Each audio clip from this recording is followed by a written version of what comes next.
Welcome to సుమధురం కబుర్లు. కైలాస మానస తీర్థయాత్ర, మానస సరోవర తీర్థయాత్ర చేశాం కదా. అది మా ఇద్దరి ఎక్స్పీరియన్స్లు చెప్పడం కోసం ఇది చేస్తున్నాను అనమాట. ఇప్పటి నుంచి వరుసగా వ్లాగ్స్ అన్నీ వస్తాయి. అంటే ఒక ఆర్డర్లో ఉంటుంది కదా, ఫస్ట్ ఎక్స్పీరియన్స్ చెప్పి తర్వాత అంతా కూడా అవన్నీ చూపిస్తే అన్నట్టు. అంటే ఎప్పుడైనా సరే ఎవరైనా చూడాలనుకున్నప్పుడు ఎలా వెళ్ళొచ్చు ఏంటి అనేది ఉంటుంది కదా అన్నట్టు మా ఇద్దరి ఎక్స్పీరియన్స్లు చెప్పడం కోసం అని చెప్పేసి ఈ వ్లాగ్ అనమాట. ఈయన ఎక్స్పీరియన్స్లు చెప్తారు. అక్కడికి వెళ్ళటం అన్నది చాలా ఎక్సైట్మెంట్, అట్లాగే చాలా ఉన్నటువంటి ఇన్ఫర్మేషన్ వలన కొంచెం భయం, అంటే అక్కడ ఎన్విరాన్మెంట్ ఎట్లా ఉంటుందో ఏంటో అన్న ఒక సందిగ్ధత, ఇవి రెండు కలిసినటువంటి జర్నీ అనమాట. సో ఇక్కడ నుంచి మామూలుగా వెళ్ళటం, లక్నో అటు నుంచి అటు వెళ్ళటం అంత బాగానే ఉంది. హై ఆల్టిట్యూడ్కి పోయే కొద్ది ఏమవుతుందంటే మనకు తెలియని ఒక శరీరంలో మార్పులు ఇన్ ద సెన్స్ ఆక్సిజన్ తక్కువ ఉంటుంది కాబట్టి మన బాడీ ఒక రకంగా ప్రవర్తించడం మొదలు పెడుతుంది. మనకు ఎక్కువ తినాలనిపించదు, తర్వాత తిన్నది అంత ప్రాపర్గా డైజెస్ట్ అవుతుంటే అనిపించదు. కాస్త మనం అటు ఇటు నడిస్తే కొంచెం ఒక రకమైనటువంటి బ్రీత్లెస్నెస్, ఆయాసము అవన్నీ ఎదురవుతాయి. అందుకనే వాళ్ళు స్టెప్ బై స్టెప్ ఒక ఆల్టిట్యూడ్ నుంచి ఇంకొక ఆల్టిట్యూడ్కి డే ఆఫ్టర్ డే తీసుకెళ్తూ ఉంటారు వాళ్ళ పద్ధతి ప్రకారం. సో దట్ ఏంటంటే సడన్గా ఒకసారి మన హై ఆల్టిట్యూడ్ సిక్నెస్ వచ్చి అక్కడ పోయినటువంటి అక్కడ వెళ్ళి మనం చూడాల్సిన ఇది చూడకుండా ఇబ్బంది పడకుండా ఉండేందుకోసం ఆ ట్రావెల్స్ వాళ్ళు రకరకాల పద్ధతుల్లో మనల్ని రకరకాల రోజుల్లో తీసుకెళ్తుంటారు. సో అక్కడికి వెళ్ళటంలో ఒక రకమైనటువంటి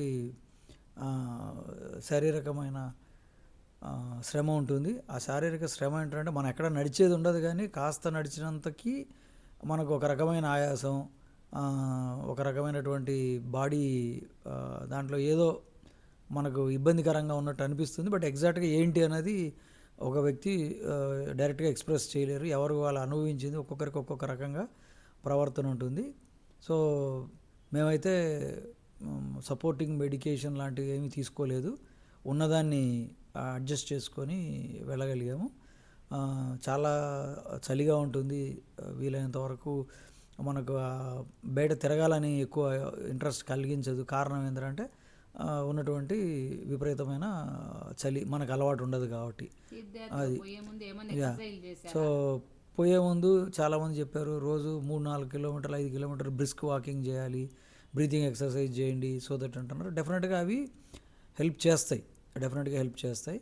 నేను కొంతవరకు చేశాను, మరి నాకున్న వర్క్ షెడ్యూల్స్లో ఒక రకంగా అది చేయలేకపోయినా అక్కడికి వెళ్ళిన తర్వాత అనిపించింది బహుశా అవన్నీ ఒక 3-4 నెలల ముందు నుంచి గట్టిగా చేసుంటే బహుశా రెండో రోజు మూడో రోజు పరిక్రమణ చేయగలిగే వాళ్ళమేమోనని. బట్ అది అంటే అంత స్పష్టంగా మనం అష్యూరెన్స్గా చెప్పలేం. డెఫినెట్గా ఫిజికల్ ఎక్సర్సైజులు చేయటం అన్నది చాలా ముఖ్యం అనిపించింది. ఎందుకంటే అది ఉంటే కొంచెం మనకు సపోర్టింగ్గా ఉంటుంది. అప్పుడు అక్కడ నార్మల్గా ఉన్న మనకి ఇక్కడ 95%, 96% ఉన్నటువంటి ఆక్సిజన్ లెవెల్స్ అక్కడ మన బాడీలో 70 చూపిస్తుంది, 70% చూపిస్తుంది. అదే హైదరాబాద్లో 70% ఉంటే తీసుకెళ్ళి వెంటిలేటర్ మీదనో లేకుంటే ఆక్సిజన్ సిలిండరో ముక్కులకు గొట్టం తగిలిచ్చి పడుకోమంటారు హాస్పిటల్స్లో. బట్ అక్కడ అట్లేం లేదు, 70 is very good, consider to be good. Exertion చేసినప్పుడు, నడిచినప్పుడు, పైకి కిందికి లేచినప్పుడు, అటు ఇటు తిరిగినప్పుడు అది 60 వరకు పడిపోతుంది. అది నార్మల్ కింద కన్సిడర్ చేస్తారు. 60 కంటే కిందకు వచ్చే కొద్దీ మనకు శరీరంలో ఆయాసం పెరుగుతుంది, తర్వాత మన హార్ట్ బీట్ ఇంక్రీజ్ అవుతుంది. అది టూ మచ్ ఇంక్రీజ్ అవ్వటము, ఆక్సిజన్ రేటు చాలా పడిపోవటం అన్నది అలారమింగ్. ఎవరికంటే 50 కంటే కింద వస్తే మాత్రం జనరల్గా వాళ్ళని అక్కడ నుంచి వెనక్కి పంపించే ఏర్పాట్లు ఆ టూర్ వాళ్ళు చేస్తూ ఉంటారు. ఎందుకంటే అది రిస్కీ సిచ్యుయేషన్. ఎప్పుడైనా ఎవరైనా సీరియస్ ఇల్నెస్ గురవ్వచ్చు. Even there is a chance of ఏమంటారు కార్డియాక్ అరెస్ట్ లాంటిది బికాస్ ఆఫ్ బ్రీత్లెస్నెస్. బాగా ఆక్సిజన్ తగ్గినప్పుడు జనాలు జనరల్గా కోమాలోకి వెళ్ళిపోవటము, అన్కాన్షియస్ అయిపోవటము, ఇలాంటివి కూడా ఎక్స్ట్రీమ్ కండిషన్స్లో అవుతుంటాయి. కొన్ని ఇన్సిడెంట్స్ కూడా ఆ, జరుగుతుంటాయి అక్కడ. అంటే నెలలో ఒక 2, 3, 4, 5 ఇన్సిడెంట్లు జరుగుతూనే ఉంటాయి. అది చాలా కామన్గా జరుగుతుంటాయి. రకరకాల ఏజ్ గ్రూప్ వాళ్ళు, రకరకాల హెల్త్ ప్రాబ్లమ్స్ ఉన్నవాళ్ళు అక్కడ చేయొచ్చు, చూడొచ్చు, తిరగాలన్న ఒక ఉత్సాహంతో వస్తూ ఉంటారు. బట్ ప్రికాషనరీ ఇదేంటంటే హెల్త్ బాగా ఉన్నవాళ్ళు దే కెన్ గో హెడ్. ఏదైనా బాగా రిస్క్ ఉన్నవాళ్ళు ఆలోచించుకోవాలి వాళ్ళు స్వయంగా, ఆ రిస్క్ తీసుకోవచ్చా తీసుకోకూడదా అన్నది. అక్కడ ఇది ఇతర హెల్త్ వగైరా వగైరా గురించి. అక్కడికి వెళ్ళినప్పటి నుంచి ఒక రకమైన ఉద్వేగం ఏంటంటే ఫస్ట్ నేపాల్ గంజ్కి పోవటమే ఒక పెద్ద ఏమంటారు కంటికి కావాల్సినటువంటి ఒక రకమైనటువంటి సౌందర్యం అన్నది అక్కడ కనిపిస్తుంది. ఓహో, ఇంత బాగుంటుందా ఈ ప్లేస్ అన్నది ఒకటి. అక్కడ నుంచి హిల్సాకి పోవటం హెలికాప్టర్లో అన్నది అది ఎక్స్ట్రాడినరీ ఎక్స్పీరియన్స్. అది అక్కడికి వెళ్ళిన తర్వాత అక్కడ ఉన్నటువంటి కొండలు, లోయలు, అక్కడ ఉన్నటువంటి కర్నాలి రివర్ అవన్నీ చూసిన తర్వాత అబ్బా ఎంత బాగుంది అన్న ఉత్సాహం చాలా ఉంటుంది. అక్కడి నుంచి మళ్ళీ పురాంగ్, తర్వాత మానస్ సరోవరు, అది వర్ణన అంటే మనం ఒక దృశ్యాన్ని వర్ణించలేము. అంటే ఎట్లా ఉంటుందో అది కంటితో చూసే కొద్దీ ఇంకా చూడాలనిపిస్తుంది.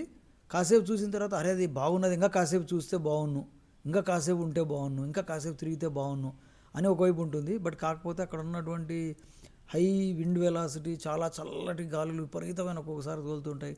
దానివల్ల మనకేమనిపిస్తుంది అంటే అబ్బా అది తట్టుకోలేకపోతున్నాం, త్వరగా రూమ్లోకి వెళ్ళాలన్న ఒక రకమైన డ్రైవ్ ఉంటుంది. సో అది బ్యాలెన్స్ చేసుకోవాలి ఎవరైనా. అక్కడ నుంచి మానస్ సరోవర్ చూడటం అన్నది అసలు అది చాలా ఇది. బట్ అక్కడ పెట్టే ఫుడ్ వాళ్ళు అక్కడ మామూలుగా లోకల్ చైనీస్ ఫుడ్ మనం తినలేం కాబట్టి మన టూర్ వాళ్ళు ఎవరైతే ఉన్నారో వాళ్ళు మన ఇండియన్ ఫుడ్ బాగానే పెట్టారు. వాళ్ళ శక్తికి, వాళ్ళ అక్కడ ఉన్నటువంటి ఫెసిలిటీస్కి, అక్కడ ఉన్నటువంటి అవైలబిలిటీకి వాళ్ళు పెట్టడం అన్నది చాలా బాగా చూసుకున్నారు అన్నది గుర్తు. బట్ నాకు ప్రతి ఒక్క చోట అసలు ఒక రోటీ 2 రోటీలు తింటే అబ్బా ఇంకా మన వల్ల కాదు అన్న ఇది. నేనైతే దగ్గర రైస్ ఆల్మోస్ట్ నేను తినలేదనే చెప్పాలి. 1-2 సార్లు తినాలని ట్రై చేసినా అదొక రకమైన ఒక పిరికెడు తింటూనే లోపల రాళ్ళు పెట్టినట్టు ఉంటుంది. ఆ నాలుక టేస్ట్ కూడా మనకు అందుకు అంత అనిపించదు. అని మళ్ళీ మనం తినేదే, మన రెగ్యులర్ తినే ఫుడ్డే పెట్టారు. వాళ్ళేమి తప్పుగా పెట్టలేదు, వాళ్ళేమి ఇదిగా పెట్టలేదు. మళ్ళీ రైస్ కూడా వాడు బాస్మతి రైస్ పెట్టాడు. అంటే మళ్ళీ మనం ఏదో అలా ఇలా లో క్వాలిటీ రైస్ పెట్టాడు అనడానికి కూడా లేదు. మరి చపాతీలు కూడా మంచిగా చేశారు, కర్రీస్ కూడా చాలా బాగా చేశాడు. కూర కారం కానీ, ఉప్పు కారాలు కానీ అన్నీ వాడు మంచిగా టిఫిన్లు పెట్టాడు. అబ్సల్యూట్లీ ఫ్రూట్స్ పెట్టాడు, మంచి సూప్ ఇచ్చాడు. ఎప్పుడు పోయినా మంచి వేడి సూప్, అన్నీ బాగున్నాయి. బట్ మనం ఆ తినడానికి ఎందుకో తింటే అమ్మో మళ్ళీ తినాలన్నా అంటే బహుశా అక్కడ ఉన్న మనకు అలవాటు లేదు కాబట్టి మన శరీరం సహకరించకుండా ఉంటుంది అందులో అది. బట్ ఎక్కడికక్కడ ఓవర్కమ్ అయ్యింది. చేసేవాళ్ళు నన్ను అనేవాళ్ళు, ఏమనేవాళ్ళు, నువ్వు ఎక్సర్సైజ్ చేయట్లేదు, వాకింగ్ చేయట్లేదు, నువ్వు చాలా కష్టం, రాలేవు నువ్వు అట్లా అని రోజు ఇబ్బంది పడే తనకి కొంచెం చేసేవాళ్ళు. కొంతసేపు నేను కొంచెంసేపు చేశాను, అప్పుడప్పుడు వాకింగ్ అలా వెళ్ళేవాళ్ళు. నాకు నేను చెప్పేదాన్ని అనమాట. నేను మళ్ళీ నా ఎక్స్పీరియన్స్ చెప్పినప్పుడు నేను చెప్తాను. తినే కష్టపడ్డాడు కానీ నేను ఒక రకంగా ఎక్కువ కష్టపడ్డాను. అంటే నా శరీరం మరెందుకో రెస్పాన్సిబిలిటీ, చాలా ఆయాసం. పడుకున్నప్పుడు పర్టికులర్గా దార్చన్లో, అంటే అది మనకు బేస్ పాయింట్ అంటారు కైలాస శిఖరానికి, పరిక్రమకు. ఆ ఊరిలోంచి మనకు కైలాస శిఖరం కనిపిస్తుంటుంది పైన. ఆల్మోస్ట్ ఒక 3 భాగాల్లో ఒక భాగం కనిపిస్తుంది దక్షిణం. ఇది మేఘాలన్నీ లేకపోతే మన హోటల్ దగ్గర నిల్చుంటే కనిపిస్తుంది. బట్ అక్కడ పడుకున్నప్పుడు, మానసరోవర్ దగ్గర పడుకున్నప్పుడు రాత్రిపూట ఒక రకమైన ఆయాసం అక్కడ కొంచెం ఫీవరిష్ అనిపిస్తుంది. బట్ నేను రాత్రిపూట పడుకునేటప్పుడు పారాసిటమాల్ వేసుకుంటేనే మనకు అది కరెక్ట్గా సెట్ అయ్యేది. అప్పుడప్పుడు ఆయాసం ఎంత ఉంటుందంటే అది మనం గట్టిగా మనం ప్రాణాయామం చేస్తే కొంచెం కంఫర్ట్ అనిపిస్తుంది, నార్మల్గా వదిలేస్తే ఏదనిపిస్తుంది. పర్టికులర్ రాత్రిపూట అక్కడ ఆక్సిజన్ లెవెల్స్ ఇంకా పడిపోతాయి బయట దాంట్లో. సో దానివల్ల ఏమవుతుందంటే ఇంకా మనకు బ్రీత్లెస్నెస్ ఎక్కువ అవుతుంది. సో మానసరోవర్లో పెట్టుకోలేదు కానీ దార్చన్లో అయితే మాత్రం ఆక్సిజన్ సిలిండర్ కొనుక్కున్నాం. నేనైతే రాత్రి ఒక అర చిన్న క్యానిస్టర్ ఉంటుంది కదా, ఒక హాఫ్ పీల్చుకున్నప్పుడు కొంచెం కంఫర్ట్ అనిపించింది. మధ్యరాత్రి లేచి నాకు ఒక రకమైన అంటే అదేమంటారు, ఒక రకమైన రెస్ట్లెస్నెస్. అది ఆ, అది ఎందుకు లేచాము ఏంటి అన్నది తెలియదు, లేచి నడవలేము, ఆయాసం వస్తుంది, కూర్చొని అంటే ఒక రకమైనటువంటి ఇదన్నమాట సఫోకేషన్ లాగా అనిపిస్తుంది. అది ఒక రకమైన వింత ఎక్స్పీరియన్స్. జనరల్గా మనకు ఫస్ట్ టైం ఎక్స్పీరియన్స్ చేస్తాం కాబట్టి ఇంకా కొంచెం కంగారు కూడా అనిపిస్తుంది కొంచెం. సో అది కొంచెం జాగ్రత్తగా ఉండాలి ఎవరికైనా కొంచెం బ్రీతింగ్ ఇష్యూస్ ఉన్నవాళ్ళు. They have to be very careful about that situation. So but వాళ్ళు ప్రతి ఒక్క చోట ఫెసిలిటీస్ ఒక మానస సరోవరం దగ్గర వదిలేస్తే మిగిలిన అన్ని చోట్ల వాళ్ళు ఫెసిలిటీస్ బాగా ఇచ్చారు, చాలా బాగా ఇచ్చారు. దార్చన్లో మధ్యాహ్నం పూట సాయంత్రం 4 అప్పుడు సౌత్ అష్టపది దక్షిణ ముఖానికి తీసుకెళ్లారు. చాలా వెహికల్లో తీసుకెళ్లారు. మన అసలు 10 అడుగులు కూడా నడవాల్సిన అవసరం లేదు. క్లౌడ్స్ లేవు, మన అదృష్టమో దేవుడి దయ.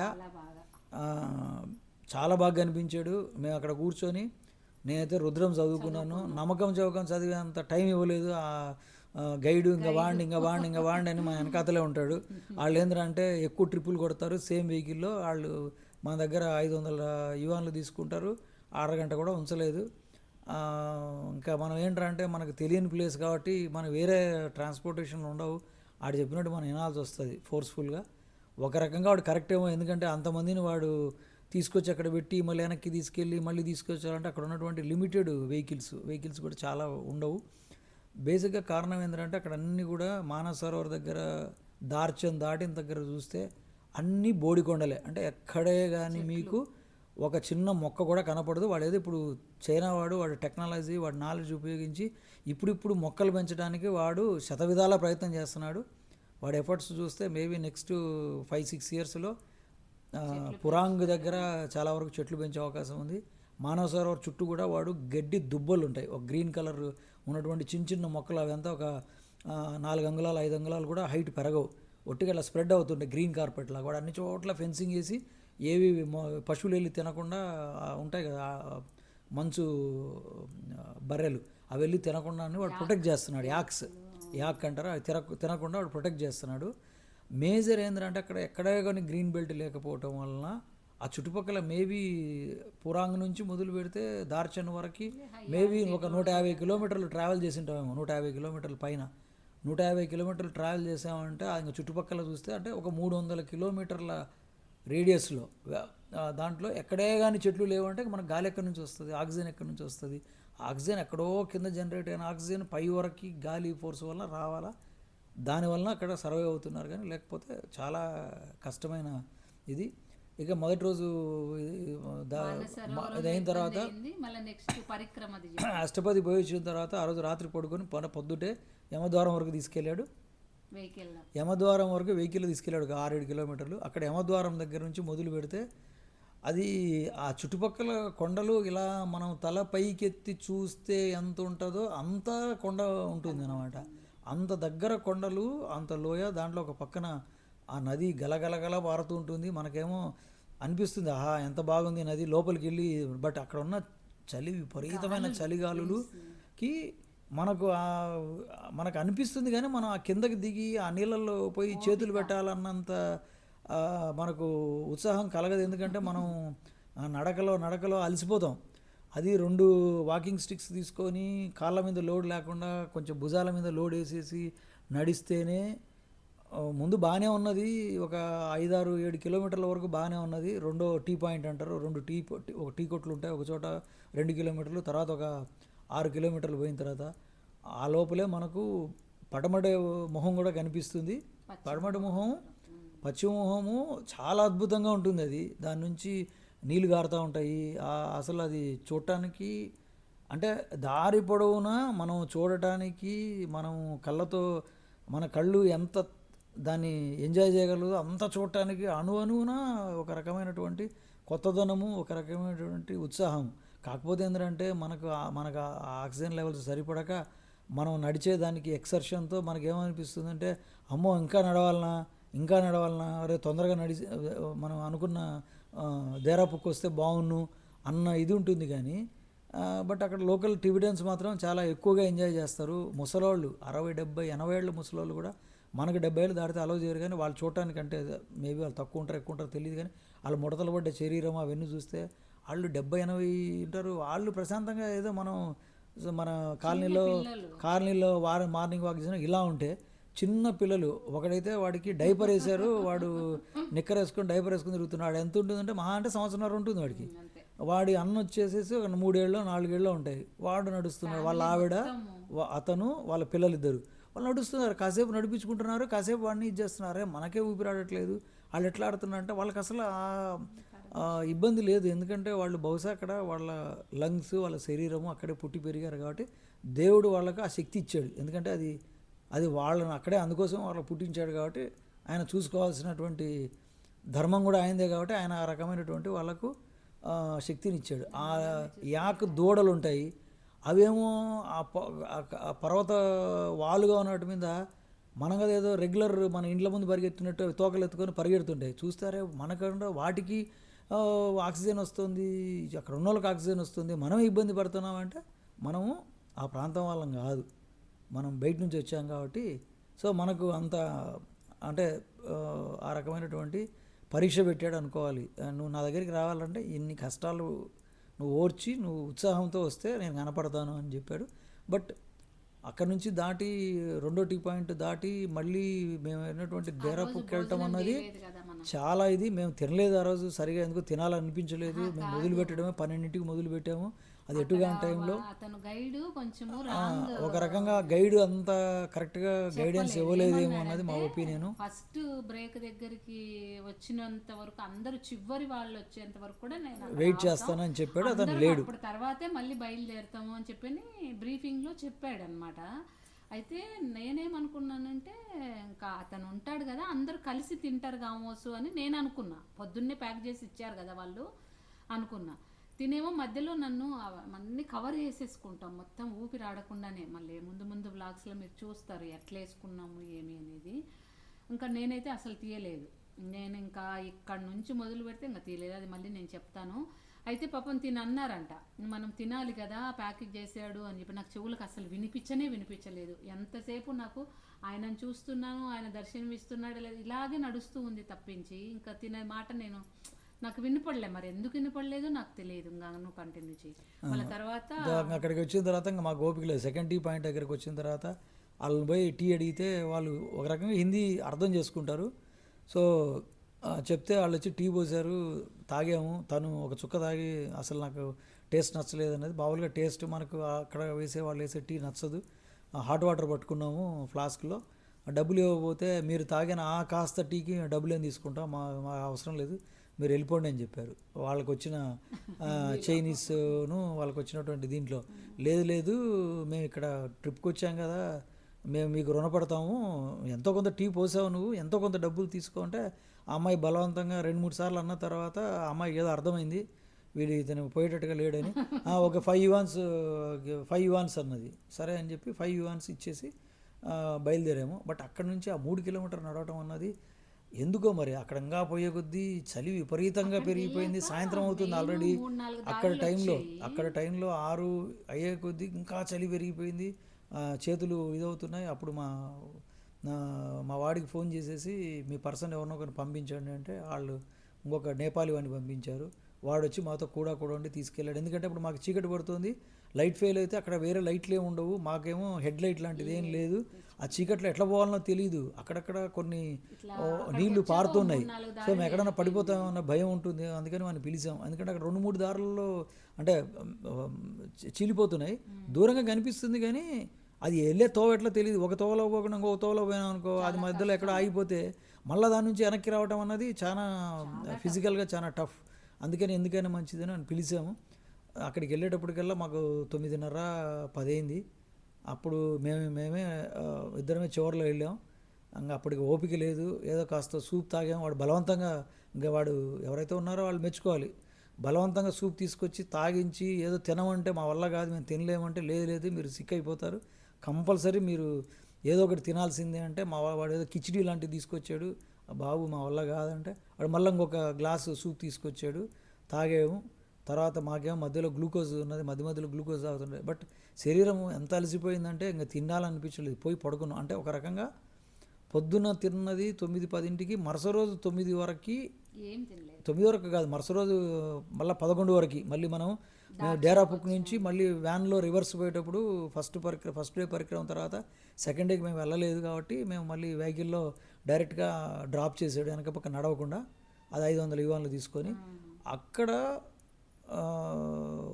అక్కడ పోయేంత వరకు మళ్ళీ తినలేదు.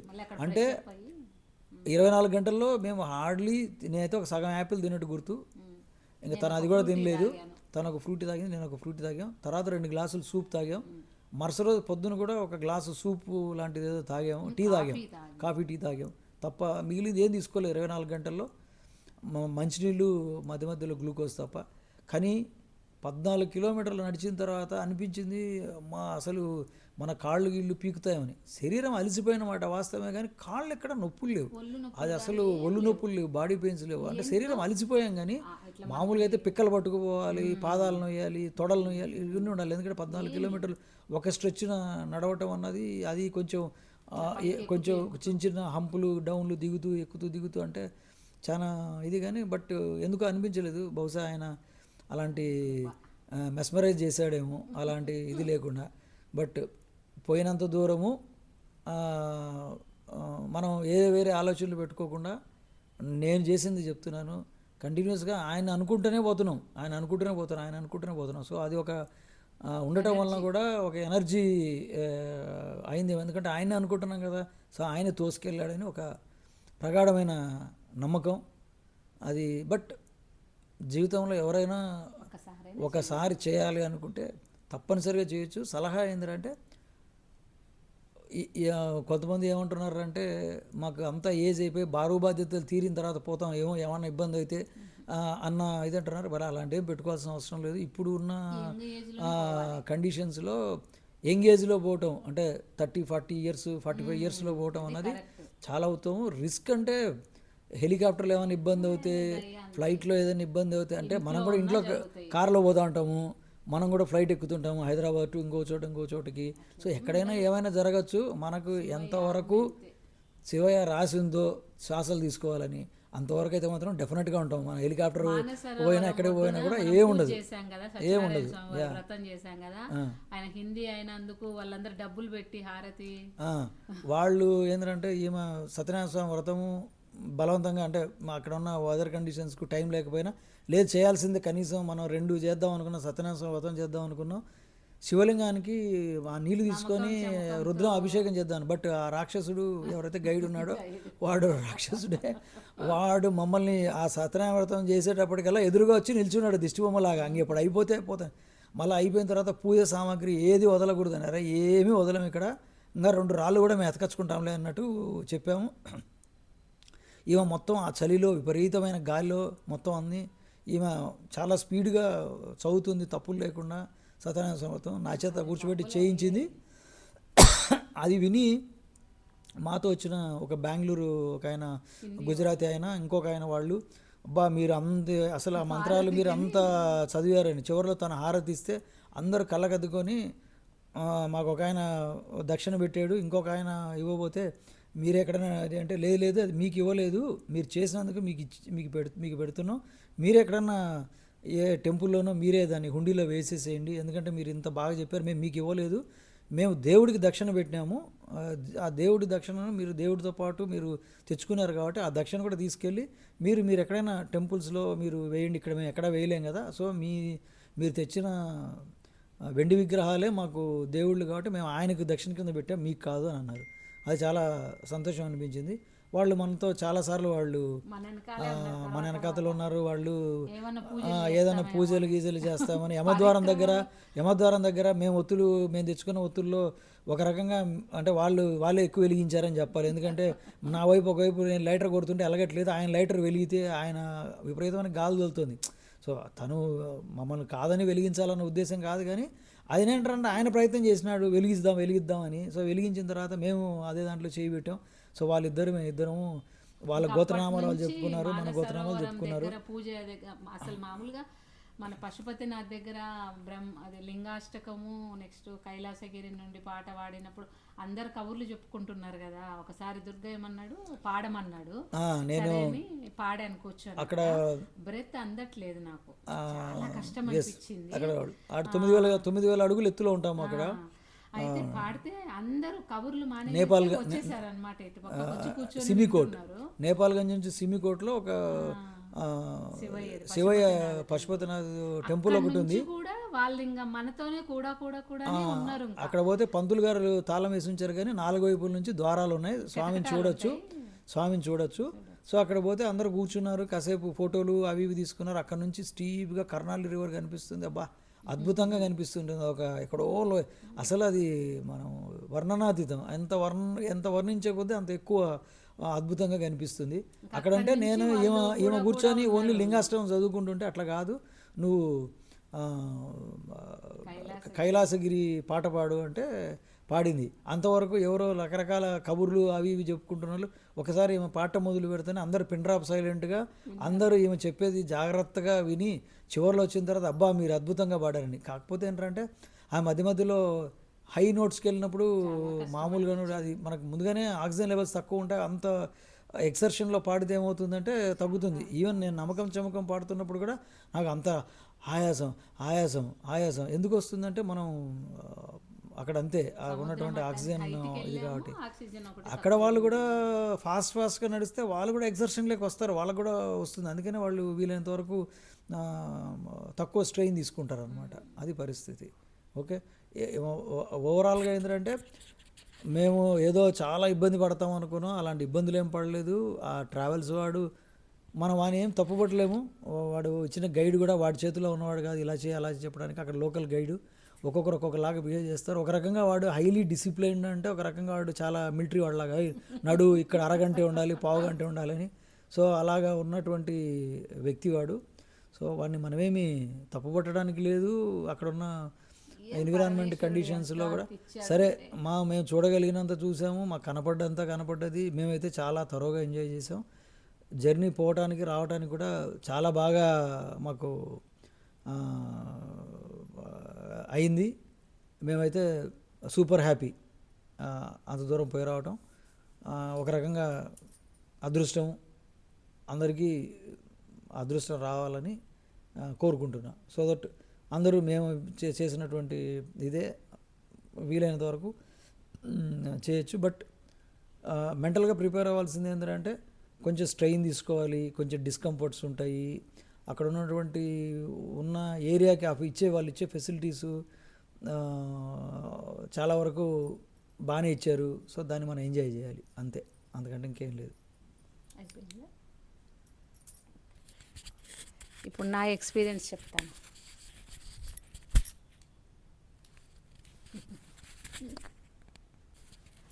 ఇప్పుడు ఇంకా నా ఎక్స్పీరియన్స్ చెప్తాను. అసలు నాకే ఎట్లొచ్చింది అట్లాంటి ఆలోచన, కైలాస మానస సరోవరం వెళ్ళాలి అని చెప్పి ఎట్లా అనిపించింది, నాకు ఎట్లా తెలిసింది అనేది చెప్తాను నేను.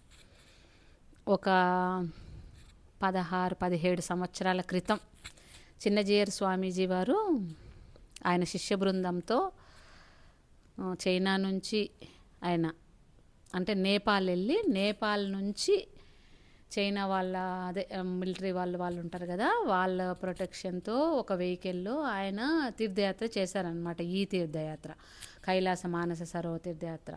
ఆయన ఏంటంటే మొత్తం అంతా షూట్ చేసుకొని అదంతా తను వెళ్ళినటువంటిది, తన ఎక్స్పీరియన్సు, తను అక్కడ చేసినటువంటి పూజ పరిక్రమణ. అప్పుడు ఇన్ని సౌకర్యాలు అసలు ఏమీ లేవు. ఆయన వెళ్ళినప్పుడు ఉన్నటువంటి వీడియో, ఇప్పుడు మేము వెళ్ళినటువంటి వీడియో అసలు ఏమాత్రం పోలిక లేదనమాట. అప్పుడు ఆయన చాలా కష్టాలు పడి ఆయన నీళ్ళల్లో దాటిల్లో చాలా కష్టపడుతూ ఆయన వెళ్ళారనమాట. ఆ మంచు కొండ మీద నుంచి అంత దారి కూడా ప్రాపర్గా లేకుండే. ఎప్పుడో 18 సంవత్సరాల క్రితం అంటే మరి ఉండదు కదా. ఇప్పుడంటే అన్నీ డెవలప్ అయ్యాయి కాబట్టి ఇప్పుడు అన్నీ కొంచెం ఈ ఏమంటారు అంబులెన్సులు చైనా వాళ్ళవి, ఎమర్జెన్సీలు ఏమన్నా వచ్చినప్పుడు అట్లంతా కూడా కొంచెం ఫస్ట్ డేకి థర్డ్ డేకి వెహికల్స్ అవైలబిలిటీ ఉన్నాయి. అప్పుడు అట్లా అసలు ఏమీ లేకుండే. అట్లాంటప్పుడు అయితే అప్పుడు చూశాననమాట. అప్పుడు ఆయన చెప్పేటప్పుడు ఏం చెప్పారు, అక్కడ శివయ్య ఉన్నారు. కైలాస పర్వతం అంటే శివయ్య కూర్చొని ఉన్నటువంటిది. ఆ కైలాస మానస సరోవరం అంటే సాక్షాత్తు బ్రహ్మగారి మనసులో నుంచి వచ్చినటువంటిది అలా ఎక్స్‌ప్లెయిన్ చేశారనమాట. ఆ ఒడ్డున్నే కూర్చొని ఆయన హోమం చేసి, ఆ నీళ్ళల్లో ఆయన స్నానం చేసి, ఆయన శిష్య బృందం చేత అంతా సంకల్పపూర్వకంగా అదంతా నేను చూశాను. అప్పుడే నాకు అనిపించిందనమాట. ఇలాంటిది ఒకటి ఉందా? ఇలా వెళ్ళాలా? ఇలా వెళ్ళొచ్చా మనం కూడా అని చెప్పేసి, ఇంకా నేనప్పుడు ఎవ్వరైనా సరే వెళ్తే మానస సరోవర్ అని గిన అప్లోడ్ చేశారంటే నేను అది పెట్టుకొని చూసేదాన్ననమాట. అంటే నిత్యము అది మే నెలలో నుంచి స్టార్ట్ అవుతుంది. May, June, July, August, September, October అంతవరకు ఉంటుందన్నమాట అది. అంటే ఇంకా బాగా మంచు పడే సమయంలో క్లోజ్ అయిపోతుంది. ఇంకెవ్వరు వెళ్ళటానికి వీలుండదు. అయితే ఎవరైనా సరే ఒకరైనా సరే వెళ్ళినప్పుడు అప్లోడ్ చేస్తే చూసేదాన్ని. ఎవరు అప్లోడ్ చేయలేదనుకోండి ఈయనదే పెట్టుకొని చూసేదాన్ని అనమాట. చూసుకుంటూ నేను శివయ్యని అడిగేదాన్ని, శివయ్య నన్ను అక్కడికి రప్పించుకో. నేను ఆయనని ఎప్పుడు కూడా నీ పరిక్రమ చేస్తాను కూడా ఆయనను అడగలేదు. నేను ఆయన ఏం అడిగేదాన్ని అంటే, కైలాస మానస సరోవర్లో సూర్యనారాయణమూర్తికి నేను అర్ఘ్యం ఇస్తాను కదా, అక్కడి నుంచి మీరు చూస్తూ ఉండగా సూర్యనారాయణమూర్తికి నేను అర్ఘ్యం ఇస్తాను, బ్రహ్మగారి మనసులో నుంచి వచ్చినటువంటి సరోవరం నుంచి. అంతే అడిగేదాన్ని. నేను స్నానం చేస్తాను కానీ, నేను పరిక్రమ చేస్తాను కానీ, ఇవన్నీ నేను ఆయన ఏం అడిగేదాన్ని కాదు. ఇదే అడిగేదాన్ని. ఎన్నిసార్లు చూసినా అదే అడిగేదాన్ని. మళ్ళీ తినతో చెప్పేదాన్ని, కైలాస మానస సరోవర్ తీర్థయాత్ర ఎప్పుడైనా సరే మనం వెళ్ళాలి. ఇంత విశేషమైంది అసలు. అక్కడ సాక్షాత్తు బ్రహ్మముహూర్తంలో సప్త ఋషులు వచ్చి మానసరోవరంలో స్నానం చేస్తారు. ఎంతో విశేషమైంది. నేను అక్కడి నుంచి సూర్యనారాయణమూర్తికి అర్ఘ్యం ఇవ్వాలనేది నా కోరిక, ఏమంటావు అని. అంటే ఆయనను నువ్వు తీసుకెళ్ళు అని నేను అడిగేదాన్ని కాదు. కారణం ఏంటంటే, నేనేమో తీసుకెళ్ళు అని అడిగాను అనుకోండి, పుణ్యమేమో నాకు, ఆయన తీసుకెళ్ళలేకపోతే పాపమేమో ఆయనకు. అలా ఎందుకు అని చెప్పేసి నేను జస్ట్ ఇలా అనేదాన్ని అనమాట. ఆయన అనేవాడు చూద్దాంలే అనేవాడు. అలాగా నేను ఇంకా అసలు నేను మానసికంగా ప్రతిరోజు కూడా కైలాస మానస సరోవర్ తీర్థయాత్ర చేసేదాన్ని. అక్కడున్న అణువు నాకు మానసికంగా నేను దర్శించేశాను. నాకు ఇట్లా కళ్ళు మూసుకుంటే, నాకు ఇప్పుడు నేను శరీరంగా వెళ్ళినప్పుడు ఏదైతే నేను చూశానో అదంతా నాకు పోకముందే నాకు తెలుసు. మానసికంగా నా దర్శనం అయిపోయింది. ప్రతిరోజు అవుతుంది ఇంకా అలాగైంది. అది అయిపోయిన తర్వాత ఇంకా అలాగా అప్పటి నుంచి ఇష్టము అలాగ అనుకునేదాన్ని. తర్వాత ఏమైందంటే 2025 కరోనా తర్వాత మధ్యలో కొన్ని రోజులు వాళ్ళు చైనా వాళ్ళు అలో చేయలేదు కదా మన వాళ్ళు. ఇంకా నేను అవే చూసి శివయ్యను కంటిన్యూగా అడిగేదాన్ని, శివయ్య ఒకసారి పిలిపించుకోవా, శివయ్య ఒకసారి పిలిపించుకోవా అని నా గురుదేవుల్ని అడిగేవాడిని. గురుదేవా నువ్వు తీసుకెళ్ళు, అమ్మ నువ్వు తీసుకెళ్ళు అని అమ్మవారిని అడిగేదాన్ని. ఇలా వీళ్ళ ముగ్గురిని రోజు అడిగేదాన్ని అనమాట. అలా అడుగుతుండగా 25లో మళ్ళీ ఓపెన్ చేశారు వాళ్ళు, చైనా వాళ్ళు. పరిక్రమ చేయటానికి అలో చేశారనమాట, పర్వత దర్శనానికి. అప్పుడు ఇంకా ఆ సంవత్సరం వెళ్దాము అనుకుంటే ఇంకా పాపాయి పెళ్ళి అవన్నీ ఉన్నాయి కదా, ఇంకా మేము అప్పుడు వెళ్ళలేకపోయాం. ఆ తర్వాత నేనేం చేశానంటే ఇంకా సెర్చ్ చేయడం మొదలుపెట్టా. ట్రావెలర్స్ అంటే ఇది ఇండివిజువల్గా వెళ్ళలేము, గ్రూప్ వీసాతోనే వెళ్తామన్నమాట. మన ఒక్కరం వెళ్ళలేము, ఎందుకంటే అక్కడ చాలా టఫ్. ఎందుకంటే భోజనం మనకు దొరకదు, వాళ్ళ భోజనం మనం తినలేము. అదొక టీం ఉంది కాబట్టి వాళ్ళు సపరేట్గా అక్కడంతా రకరకాల సెటప్ అంతా పెట్టుకోగలిగారు కాబట్టి మనం సర్వైవ్ అవ్వగలుగుతాం తప్ప, ఒకరం వెళ్తే మాత్రం ఖచ్చితంగా మనం సిక్ అయిపోతాం, ఫుడ్ ఉండదు కాబట్టి. అయితే ఇంకా సరే అని ఇంకా సెర్చ్ చేయడం మొదలుపెట్టా. ట్రావెలర్స్ ఎవరైతే బాగా కొంచెం నీట్గా తీసుకెళ్తారు, కొంచెం మంచిగా అంటే మనకి ఇబ్బంది లేకుండా కొంచెం ఎలా చేస్తారని నంబర్ ఆఫ్ అప్లోడ్లన్నీ చేసిన వాళ్ళంతా, వెళ్ళొచ్చిన వాళ్ళంతా 2025లో ఎవరెవరైతే వెళ్ళొచ్చారో వాళ్ళందరూ అప్లోడ్ చేసినవన్నీ కూడా నేను మెల్లమెల్లగా చూడటం మొదలుపెట్టా. ఇంకా తిని ఆఫీస్కి అది వెళ్ళిన తర్వాత నేను ఇంట్లోనే ఉంటాను కదా, అలా చూసినప్పుడు నాకెందుకో వీళ్ళు ఈ ట్రావెలర్ వాళ్ళు, మేము వెళ్ళినటువంటి ట్రావెలర్ వాళ్ళు కొంచెం బాగా అనిపించారు నాకు. అంటే వీళ్ళు కొంచెం అక్కడంతా కూడా కోఆర్డినేటర్ వాళ్ళని అందరినీ కూడా ప్రాపర్గా పెట్టుకోవటం, ఫుడ్ అది కొంచెం బాగానే పెట్టినట్టు అనిపించటము. వాళ్ళంతా చూపిస్తారు కదా ఏమేమి ఫుడ్ పెట్టారు అని, హోటల్ అకామిడేషన్ అది ఇచ్చిన విధానం అదంతా కూడా బాగా నచ్చిందనమాట నాకు. నచ్చి నేను తినకు చెప్పానమాట, వీళ్ళైతే బాగుంటారు, మనం వీళ్ళతో వెళ్దాము ఒకసారి. నాకు ఇంకా హిందీ రాదు కదా ప్రాపర్గా, నేను మాట్లాడలేను, అందుకని తినని మాట్లాడమని చెప్పాను. అప్పుడు తినేందంటే డైరెక్ట్గా కాంటాక్ట్ నెంబర్కు ఫోన్ చేసి అడిగితే ఇదంతా కూడా మేము అనుకున్నది ఏంటంటే నవంబరు ఆ ప్రాంతంలో అన్నమాట. అయితే అడిగితే వాళ్ళన్నారు, అవును తీసుకెళ్తాం మేము, ఇట్లా బ్యాచ్‌లన్నీ ఉన్నాయి. నేను పంపిస్తాం టేబులు. మీరు చూడండి ఏదో సెలెక్ట్ చేసుకుంటే ఫిల్అప్ అయిపోయాయి కొన్ని బ్యాచ్‌లు. మళ్ళీ ఇట్లాగా అని చెప్పాను. అప్పటికే ఫిల్అప్ అయిపోయాయన్నమాట వాళ్ళ డేట్లు అవన్నీ కూడా. అయితే సరే అని చెప్పేసి నాకేంటంటే పౌర్ణమికి వెళ్ళాలనేది నా కోరిక. పౌర్ణమికి అని చెప్పేస్తే మే నెలలో ఉండే పౌర్ణమిది అయిపోయింది.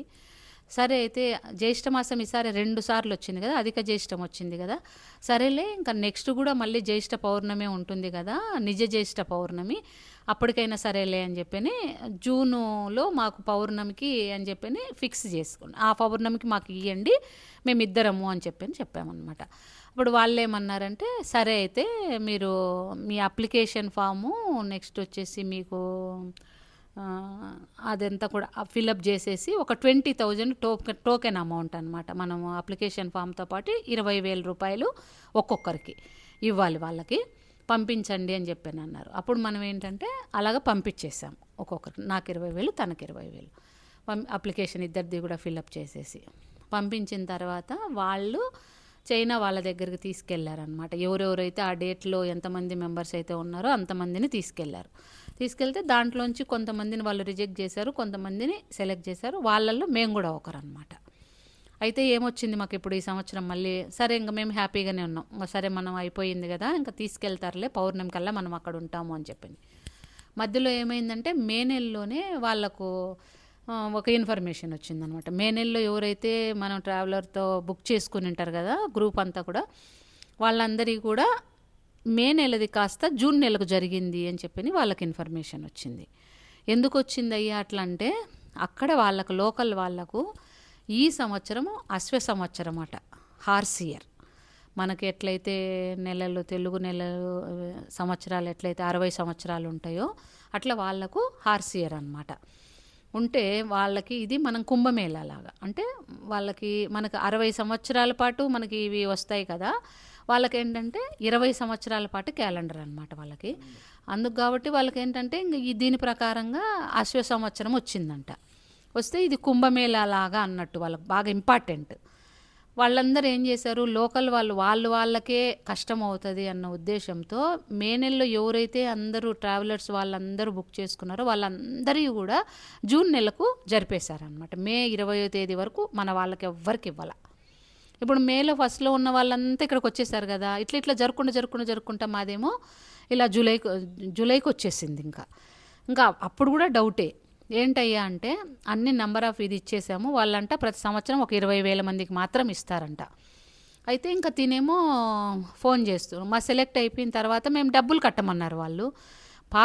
ఒరిజినల్ పాస్పోర్టు, వాళ్ళు అడిగినంత డబ్బులు, మెడికల్ది, ఫోటోగ్రాఫ్స్, వాళ్ళు పాస్పోర్ట్ సైజుది వాళ్ళు మెజర్మెంట్ చెప్పారనమాట. ఇట్లా బొట్టు అవన్నీ ఏం లేకుండా ఇట్లా చెవులు బాగా కనిపించేలాగా వాళ్ళు పంపించారు మనకి, ఎలాగా దిగాలి ఫోటో ఏమి అని చెప్పని. అలాగ ఫోటోలు దిగేసి పంపించమని చెప్పారు. పంపించేసాం, కొరియర్ చేసాం వాళ్ళకి. డబ్బులు కూడా ఇచ్చేసాం, ఫుల్ అమౌంట్ ఇచ్చేసాం, ఇంకేం బ్యాలెన్స్ ఏం పెట్టుకోలేదు, ఇద్దరికి ఇచ్చేసాం. ఇస్తే వాడేమో ఇంకా డేట్ చెప్పట్లేదు. ఏమైంది బాబు అంటే, ఇంకా రాలేదు అంటున్నాడు. అంటుంటే ఇదేందబ్బా డబ్బులు పోతాయా ఏమి, అందులో మన పాస్పోర్ట్ కూడా ఇచ్చామే అని కొంచెం ఒక రకంగా అయితే కొంచెం భయపడినట్టే అలా అనుకున్నాం. ఏంటో మనం అనవసరంగా మనం అట్లా దూరంలో ఉన్న వాళ్ళని సెలెక్ట్ చేసుకున్నామే, కొంచెం దగ్గరలో ఉన్న వాళ్ళైతే మనకి ఇన్ఫర్మేషన్ ఏదైనా కూడా తెలిసేది, కొంచెం దూరంలో ఉన్న వాళ్ళని చేసుకొని తప్పు చేశామా అని నేను లోపలైతే నాకు కొంచెం అనిపించేది. తనేమో కంటిన్యూగా వాళ్ళతో మాట్లాడితే వాళ్ళు లేదు సార్ ఖచ్చితంగా ఉంటుంది, ఉండకుండా ఉండే సమస్య లేదు, కాకపోతే ఈ సంవత్సరం ఏంటంటే ఒక 20,000 మంది అంట, వాళ్ళు ఇంకా కోట అయిపోయింది అని చెప్పి అంటూ ఉన్నారు అని చెప్పి వాళ్ళు అంటున్నారు. సరే అని అంటుంటే ఇంకా దగ్గరకు వచ్చే కొద్దీ వాళ్ళు ఏం చెప్పారు, మీ ముందు వాళ్ళది రిజెక్ట్ అయింది, మీ వెనకాల వాళ్ళది రిజెక్ట్ అయింది, మీది మాత్రం అప్రూవ్ అయింది, మీదైతే ఉంది అని చెప్పారు. అమ్మయ్య ఉందా అయితే సరేలే అనుకున్న తర్వాత ఇంకా మామూలుగానే నేను ఇంకా అమ్మవారి దగ్గరికి వెళ్ళి పరమాన్నం అది చేసి పెట్టి ఆమె కొబ్బరికాయ కొట్టి ఆమెకు చెప్పాను. ఇంకా సాయికి పల్లకి సేవ చేసుకొని ఆయనకు పూలదండ అవి చేసుకెళ్ళి ఆయన చేశాను. ఇంకా సరే అయితే ఇంకా డేట్ వచ్చిన తర్వాత ఇంకా రెడీ అయిపోయాం అనమాట. ఇక్కడ నుంచి హైదరాబాద్ నుంచి లక్నో నుంచి నేపాల్గంజ్ నుంచి సిమికోట్ నుంచి హిల్సా, హిల్సా నుంచి పురాంగ్ నుంచి డార్చన్, పురాంగ్ నుంచి మానసరోవరం, మానసరోవరం నుంచి డార్చన్ నుంచి పరిక్రమణ. ఇది రూట్ అనమాట. ఇంకా ఇలాగే వెళ్తుంది. ఇంకా సరేనని చెప్పేసి ఇంకా బయలుదేరామన్నమాట. ఇంక మేము బయలుదేరిన తర్వాత ఇంకా వాళ్ళు ఫస్ట్ రోజు బ్రీఫింగ్ చేశారు, ఫుడ్ అది బాగా పెట్టారు. ఇంకా నేనేమో స్వాములను వీళ్ళను బాక్స్లో పెట్టుకొని తీసుకెళ్ళాను. సత్యనారాయణ స్వామి వారిని, విఘ్నేశ్వర స్వామిని, గురుదేవులు సాయి ఈశ్వరుని ముగ్గురిని పెట్టుకొని వాళ్ళకి నైవేద్యాలు పెట్టుకుంటూ సూర్యనారాయణకి అర్ఘ్యమిచ్చుకుంటూ ఈ రెగ్యులర్ కార్యక్రమం ఇలా జరుగుతూ వెళ్తూ ఉన్నాం అనమాట. నా ఆశ ఏంటంటే అక్కడ కైలాస మానస సరోవరంలో వాళ్ళకి స్నానం చేయించుకోవాలి అనేది నా కోరిక అనమాట. మనం అలా అలో చేయట్లేదు కదా, దేవుళ్ళనన్నా చేయించుకోవాలి అని. ఇంకా సరే అయితే అట్లనే బాగా కష్టమైంది పొద్దున. ఎందుకంటే అది మనమేమో హోటల్లో ఉంటాం, నీళ్ళు ఎందుకు ఇవ్వాలి అంటే బయటకు వచ్చి ఇవ్వాలి, కొంచెం చలి ఎక్కువగా ఉంటుంది, అవన్నీ అనమాట. ఇంకా వాళ్ళు ఫస్ట్ రోజు బ్రీఫింగ్లోనే ఏం చెప్పారంటే, మీరు ఎంతసేపు ఉన్నా కూడా మీరు చలికి ఎక్స్పోజ్ అవ్వద్దు, మీరు చెవుల్లో కాటన్ పెట్టుకోవాలి, అవన్నీ చెప్పారనమాట. వాళ్ళు చేతులు గ్లౌజులు వేసుకోవాలి, సాక్సులు వేసుకోవాలి, స్వెటర్లు వేసుకోవాలి. ఎప్పుడు కూడా ఇక్కడ నుంచి చెవుల్లో నుంచి చేతుల్లోంచి అరికాళ్ళల్లోంచి మాత్రం చలిపోవద్దు. మీకు పోయినప్పుడు తెలియదు, తర్వాత అది ఒక హాఫ్ డే అయిన తర్వాత లోపలంతా మీకు ఇదైపోయి హెల్త్ సిక్ అయిపోతారు. ఫుడ్ ఒకటి ఏం పెడితే అది తినండి, ఇది చెప్పారు వాళ్ళు. ఇంకా నేనేంటంటే వాళ్ళు కొన్ని ట్యాబ్లెట్లు ఏవో పేర్లు చెప్పినారు కదా, అవి కూడా తీసుకెళ్ళాం మేము. అక్కడికి వెళ్ళిన తర్వాత వాళ్ళు అక్కడికి వచ్చిన కొంతమంది చెప్పిన మాట ఏంటంటే, వాళ్ళు ఎప్పటి నుంచో వేసుకుంటున్నారంట, వాళ్ళకి సైడ్ ఎఫెక్ట్లు చాలా వచ్చాయంట, స్టిల్ ఇంకా వస్తూ ఉన్నాయంట. మేము అనుకున్నాం సరే మనం వెయిట్ చేద్దాము, ఎందుకు అంత తొందరపడి వేసుకోవాల్సిన అవసరం ఏముందని చెప్పి మేము వేసుకోలే ఆ ట్యాబ్లెట్లు. అసలు వేసుకోకుండా ఏం చేసేవాళ్ళం అంటే, వాళ్ళు చెప్పినట్టుగా ఎప్పుడు హాట్ వాటర్ నింపుకొని ఉండేవాళ్ళం కదా, హాట్ వాటర్ కొంచెం కాఫీ లాగా సిప్ చేసేవాళ్ళం. కొంచెం బ్రెత్ అందనట్టుగా మనకి ఎట్లుంటుందంటే, మనం బాగా పరిగెట్టేసి ఒకసారి ఆగిపోతే మనకి ఎట్లా ఆయాసం వస్తుంది అలా వస్తుంది అనమాట. అంటే ఆక్సిజన్ అందక ఊపిరి అందదనమాట మనకు, అట్లా ఉంటుంది. రాత్రిపూట పర్టికులర్గా పడుకున్నప్పుడు మనము ఏంటో అసలు ఊపిరి ఆడనట్టే ఉంటుంది. కొద్దిసేపు కూర్చొని ప్రాణాయామం చేసేసుకొని కొంచెం వేడి నీళ్ళు తాగి మళ్ళీ కొంచెం బెడ్షీట్లు అవి కప్పేసేసుకొని పడుకుంటే కొంచెం నిద్ర పట్టదు. కానీ నాకైతే నిద్రపోలేదు. నేను ఓన్లీ ఇంకా పరిక్రమణలో ఆ పైన దేరాపుక్లో మాత్రమే 4 గంటలు నిద్రపోయాను. కానీ మొత్తం టూర్లో నేను నిద్రే పోలేదు, అసలు పడుకునేదాన్ని అట్లనే. ఇంకా తినేమో బాగా ఇబ్బంది పడుతూ ఉండేవాళ్ళు, తీసేయి లోపల ఉన్నవి అన్నీ అని చెప్పి కొంచెము అట్లా ఇట్లా చెప్పేది. నేను బాగా ఇబ్బంది అనిపించినప్పుడు ఒక పారాసెటమాల్ వేసుకునేవాళ్ళం, అంతకు మినహా ఇంకేమీ లేదు. ఇంకా చక్కగా అక్కడికి వెళ్ళిన తర్వాత, సెమీకోట్కి వెళ్ళిన తర్వాత వాళ్ళు ఫుడ్ అంతా కూడా మంచిగా, ఫుడ్ వాళ్ళు ఎంత మంచి వాళ్ళు అంటే నిజంగా వండి పెట్టేవాళ్ళు. పాపం చాలా ఓపికగా బ్యాగులన్నీ వాళ్ళే మోసుకొచ్చేసి మన రూమ్ దగ్గరికి ఇస్తారు. ఇంకా అలా అన్నీ వాళ్ళే చేసేవాళ్ళు.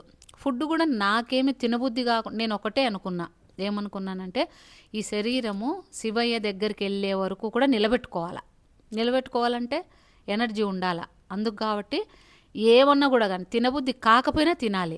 అందుకు తనేమి తినేవాడు కాదు, నేను మాత్రం అదే పెట్టేసేసుకొని తినేదాన్ని. వేడి నీళ్ళు మాత్రం పొద్దాకా తాగేదాన్ని కాఫీలాగా, ఈ చెవులు ఈ మాత్రం తీసే పనిలే, అలా ఉండేదాన్ని. అందుకు నేను పెద్దగా ఏమి యాక్చువల్గా అయితే నేను ఇబ్బంది పడతా అనుకున్నారు, ఈయన కాదు మా కేశవ, మా మరిది గారు కానీ వీళ్ళందరూ కూడా వదినే సిక్ అవుతుందేమో అని. కేశవ అయితే మొన్న అంటున్నాడు, వదిన నేను నీ గురించి అనుకునేవాడిని, అసలు వదిన ఎట్లుంది అని చెప్పి పాపను కూడా అడిగాను అని చెప్పాను. నేనేం అవ్వలే, నాకు ఏమి అసలు ఇంత కూడా తేడా ఉండటం కానీ, సయాటికా పెయిన్ ఉంది కదా కాలు, ఆ కాలు నొప్పి కానీ, మైగ్రేన్ హెడేక్ ఉంది కదా, హై ఆల్టిట్యూడ్కి వెళ్ళినప్పుడు ఫస్ట్ వచ్చేది హెడేకే. అలా హెడేక్ రావడం కానీ ఎట్లా చేయాలి భగవంతుడా నాకు అని చెప్పి రోజు బెంగపెట్టేసుకుని దాన్ని. నువ్వు పిలిపించుకుంటున్నావు, నా శరీరం ఎట్లన్నా కూడా సహకరించేటట్టుగా చెయ్యి నువ్వు, లేకపోతే నీ దగ్గరికి రాలేను కదా నేను అని చెప్పి. తినేంటంటే పోనీ బుక్ చేసుకుందాము, పోనీలో అయితే ఈజీగా ఉంటుంది పరిక్రమణ చేయటానికి అని చెప్పి. అక్కడ ఏంటంటే పోనీ అంటే మన లెక్క ప్రకారంగా డబ్బుల ప్రకారం 60,000 అవుతుంది. పోర్టర్ ఏమోన్నా 12,000 కదా, 12,000 15,000 అంటే 1200 నుంచి 1500 ఇవ్వాలంటే అది 18,000 అట్లా అవుతుంది, 20,000 అవుతుంది, 20,000 అవుతుంది. అంటే ఒకసారి తీసుకుంటే ఇంకా 3 రోజులకు, అది పోనీ అయినా పోర్టర్ అయినా 3 రోజులకు అనమాట. ఇంకా అట్లా అని చెప్పి అంటే నేనన్నాను, నాకు పోనీ మీద వెళ్ళడం ఇష్టం లేదు. కారణం ఏంటంటే, ఇప్పుడు భగవంతుడి వరకు వెళ్ళే దారిలో ఒకవేళ ఏదైనా వెహికల్ ఎక్కో, లేకపోతే గుర్రం ఎక్కో ఏదైనా వెళ్ళినా ఒక అర్థం ఉంది. అక్కడ భగవంతుడే కూర్చొని ఉన్నప్పుడు, ఆయన చుట్టూ పరిక్రమ చేసేటప్పుడు, ఒక జీవిని బాధ పెట్టుకుంటూ దాని మీద ఎక్కి ఆయన చుట్టూరా తిరిగితే ఆయన అడగడా? ఎవర్రా నిన్ను ఎవడు చేయమన్నాడు? దాన్ని అంత బాధ పెడుతున్నావు, నీకు చేతనైనంత చెయ్యి, నువ్వు ఎవరొద్దన్నారు నిన్ను అని అడగడా? నా ఒపీనియన్ అలాగుండేది. అయితే నేనన్నాను, వద్దొద్దు, ఒక ప్రాణిని బాధ పెట్టుకుంటే ఆయన చుట్టూరా ఎందుకు తిరగాలి మనం? ఆయన దగ్గరికి వెళ్ళే దారి వరకు వెళ్ళామంటే ఒక అర్థం ఉంది. ఆయన చుట్టూరా తిరిగేటప్పుడు మనం వెళ్ళొద్దు. ఎంత చేతనైతే అంత. యమద్వార దాటిన తర్వాత మనకి 1 కిలోమీటరే శక్తి ఇచ్చాడనుకో, ఆయన 1 కిలోమీటర్ నడిచి వెనక్కి వచ్చేద్దాం. ఎంత శక్తి ఇస్తే అంత, ఆయన ఎంత దూరం నడిపిస్తే అంత దూరం అని నేను మైండ్లో ప్రిపేర్ అయిపోయా.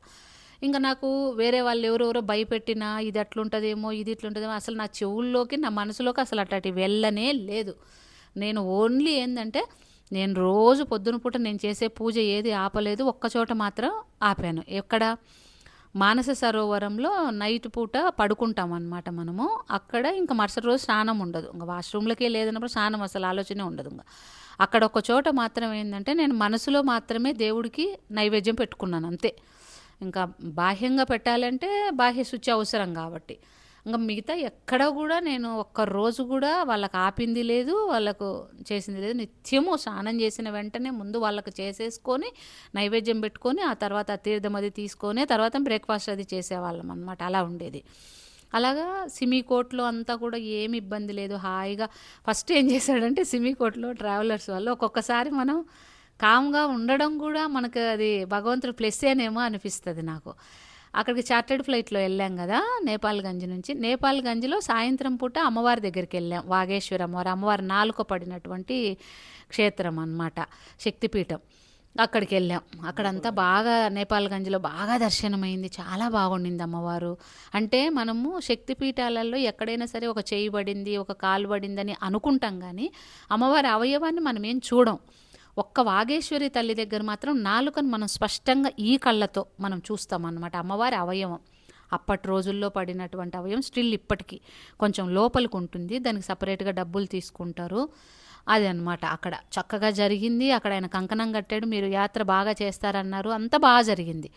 వచ్చాం కదా, ఇంకా సిమికోట్లో కూడా అంత బాగా జరిగింది. ఇంకా వాడి రూమ్లో అలాట్ చేసేటప్పుడు ఏం తెలివంటే వాడికి ఫస్ట్ ఏమన్నాడంటే, అందరం దిగగానే ఇంకా రూమ్లో అలాట్ చేయాలి కదా, నలుగురికి ఒక్కొక్క రూమ్ అని. ఫస్ట్ ఏమన్నాడంటే, మీరు నలుగురు ఉన్న వాళ్ళు ఫస్ట్ రండి అన్నాడు. అయితే పాపం తినేంటంటే, మళ్ళీ రూములు మనకి ఎట్లెట్లా అలాట్ చేస్తారో ఏమో అని తిని పాపం లోపల టెన్షన్ పడుతున్నాడు. నాకేం ఆలోచనే లేదు అసలు. అసలు నేను చెప్తున్నాను కదా, మామూలుగానే వేరే మంచాల మీద పడుకోవటం కానీ అట్లా కొంచెం ఎందుకో తెలియదు, మనసు కొంచెం చేదస్తాం అట్లా ఉండింది. అలాంటిది అట్లాంటి ఆలోచనే లేదు. ఎవరో పడుకున్న ఏమన్నా ఉంది, వాడు ఏం పెడితే తిని, వాడు ఎక్కడ పడుకోమంటే ఎక్కడ పడుకోమని, ఎట్లా పోమంటే అంతే ఉండింది తప్ప ఇది అది కానీ అడుగు అన్న దుర్గా ఎక్కడే కానీ అనలే అసలు. ఇది వస్తుందని కానీ ఇది ఇట్లని కానీ ఏమి. నా బెడ్షీట్ నేనే కప్పుకుంటా, ఎక్కడ కూడా నాకు అది అలవాటు. పరుచుకుంటా, ఇవ్వను. అట్లాంటిది ఎవరు తిన్న ప్లేట్లోనూ అన్నీ ఏం లేదు. ఇంకా అసలు రిస్ట్రిక్షన్ అనేది లేదు. ఇంకా ఏదైతే అదే. మామూలుగా మేము ఎక్కడికైనా ట్రావెల్ చేసినప్పుడు కూడా 1-2 బెడ్షీట్లు పెట్టుకెళ్తాం బట్టలతో పాటు. ఆమె కప్పుకోను. హోటల్లోకి మంచి హోటల్కి పోయినా ఆ హోటల్లో ఆ పరుపు మీద ఆమె బెడ్షీట్ వేసుకొని పడుకుంటా. ఎవరు పడుకుని నేను పడుకోవాలని. అట్లాంటిది అక్కడ అవకాశం లేదు. ప్లస్ ఆమె ఆలోచన లేదు, అంతే. అట్లా వచ్చింది. నాకేంది ఒకటే ఆలోచన ఏంటంటే, నేను దీనికి ఇబ్బంది జరగకుండా అక్కడ వరకు వెళ్ళాలి, ఒక్కరోజైనా ఆయన పరిక్రమ చేసి ఆయన దగ్గర పడుకొని రావాలి అనేది నా కోరిక. అందుకోసం కాబట్టి నేనేంటంటే ఖచ్చితంగా అన్నీ ఏదైనా సరే ఛాన్స్ అనేది ఇవ్వకుండా అట్లనే ఫాలో అయ్యా. భగవంతుడి కృప వలన ఏం ఇబ్బంది లేకుండా ఇది వచ్చింది ఒకటి. రెండోది వచ్చేసి ఏంటంటే, ఫుడ్ మాత్రం నేను తినైతే తినేవాడు కాదు పాపం. నేనైతే మాత్రం ఏదన్నా పెట్టనివాడు. నేను రుచి ఇంకొకటి బాగుందా బాగలేదా, కాకపోతే అన్నీ బాగున్నాయి పాపం, ఎందుకు అబద్ధం చెప్పాలి. బాగా చేశారు.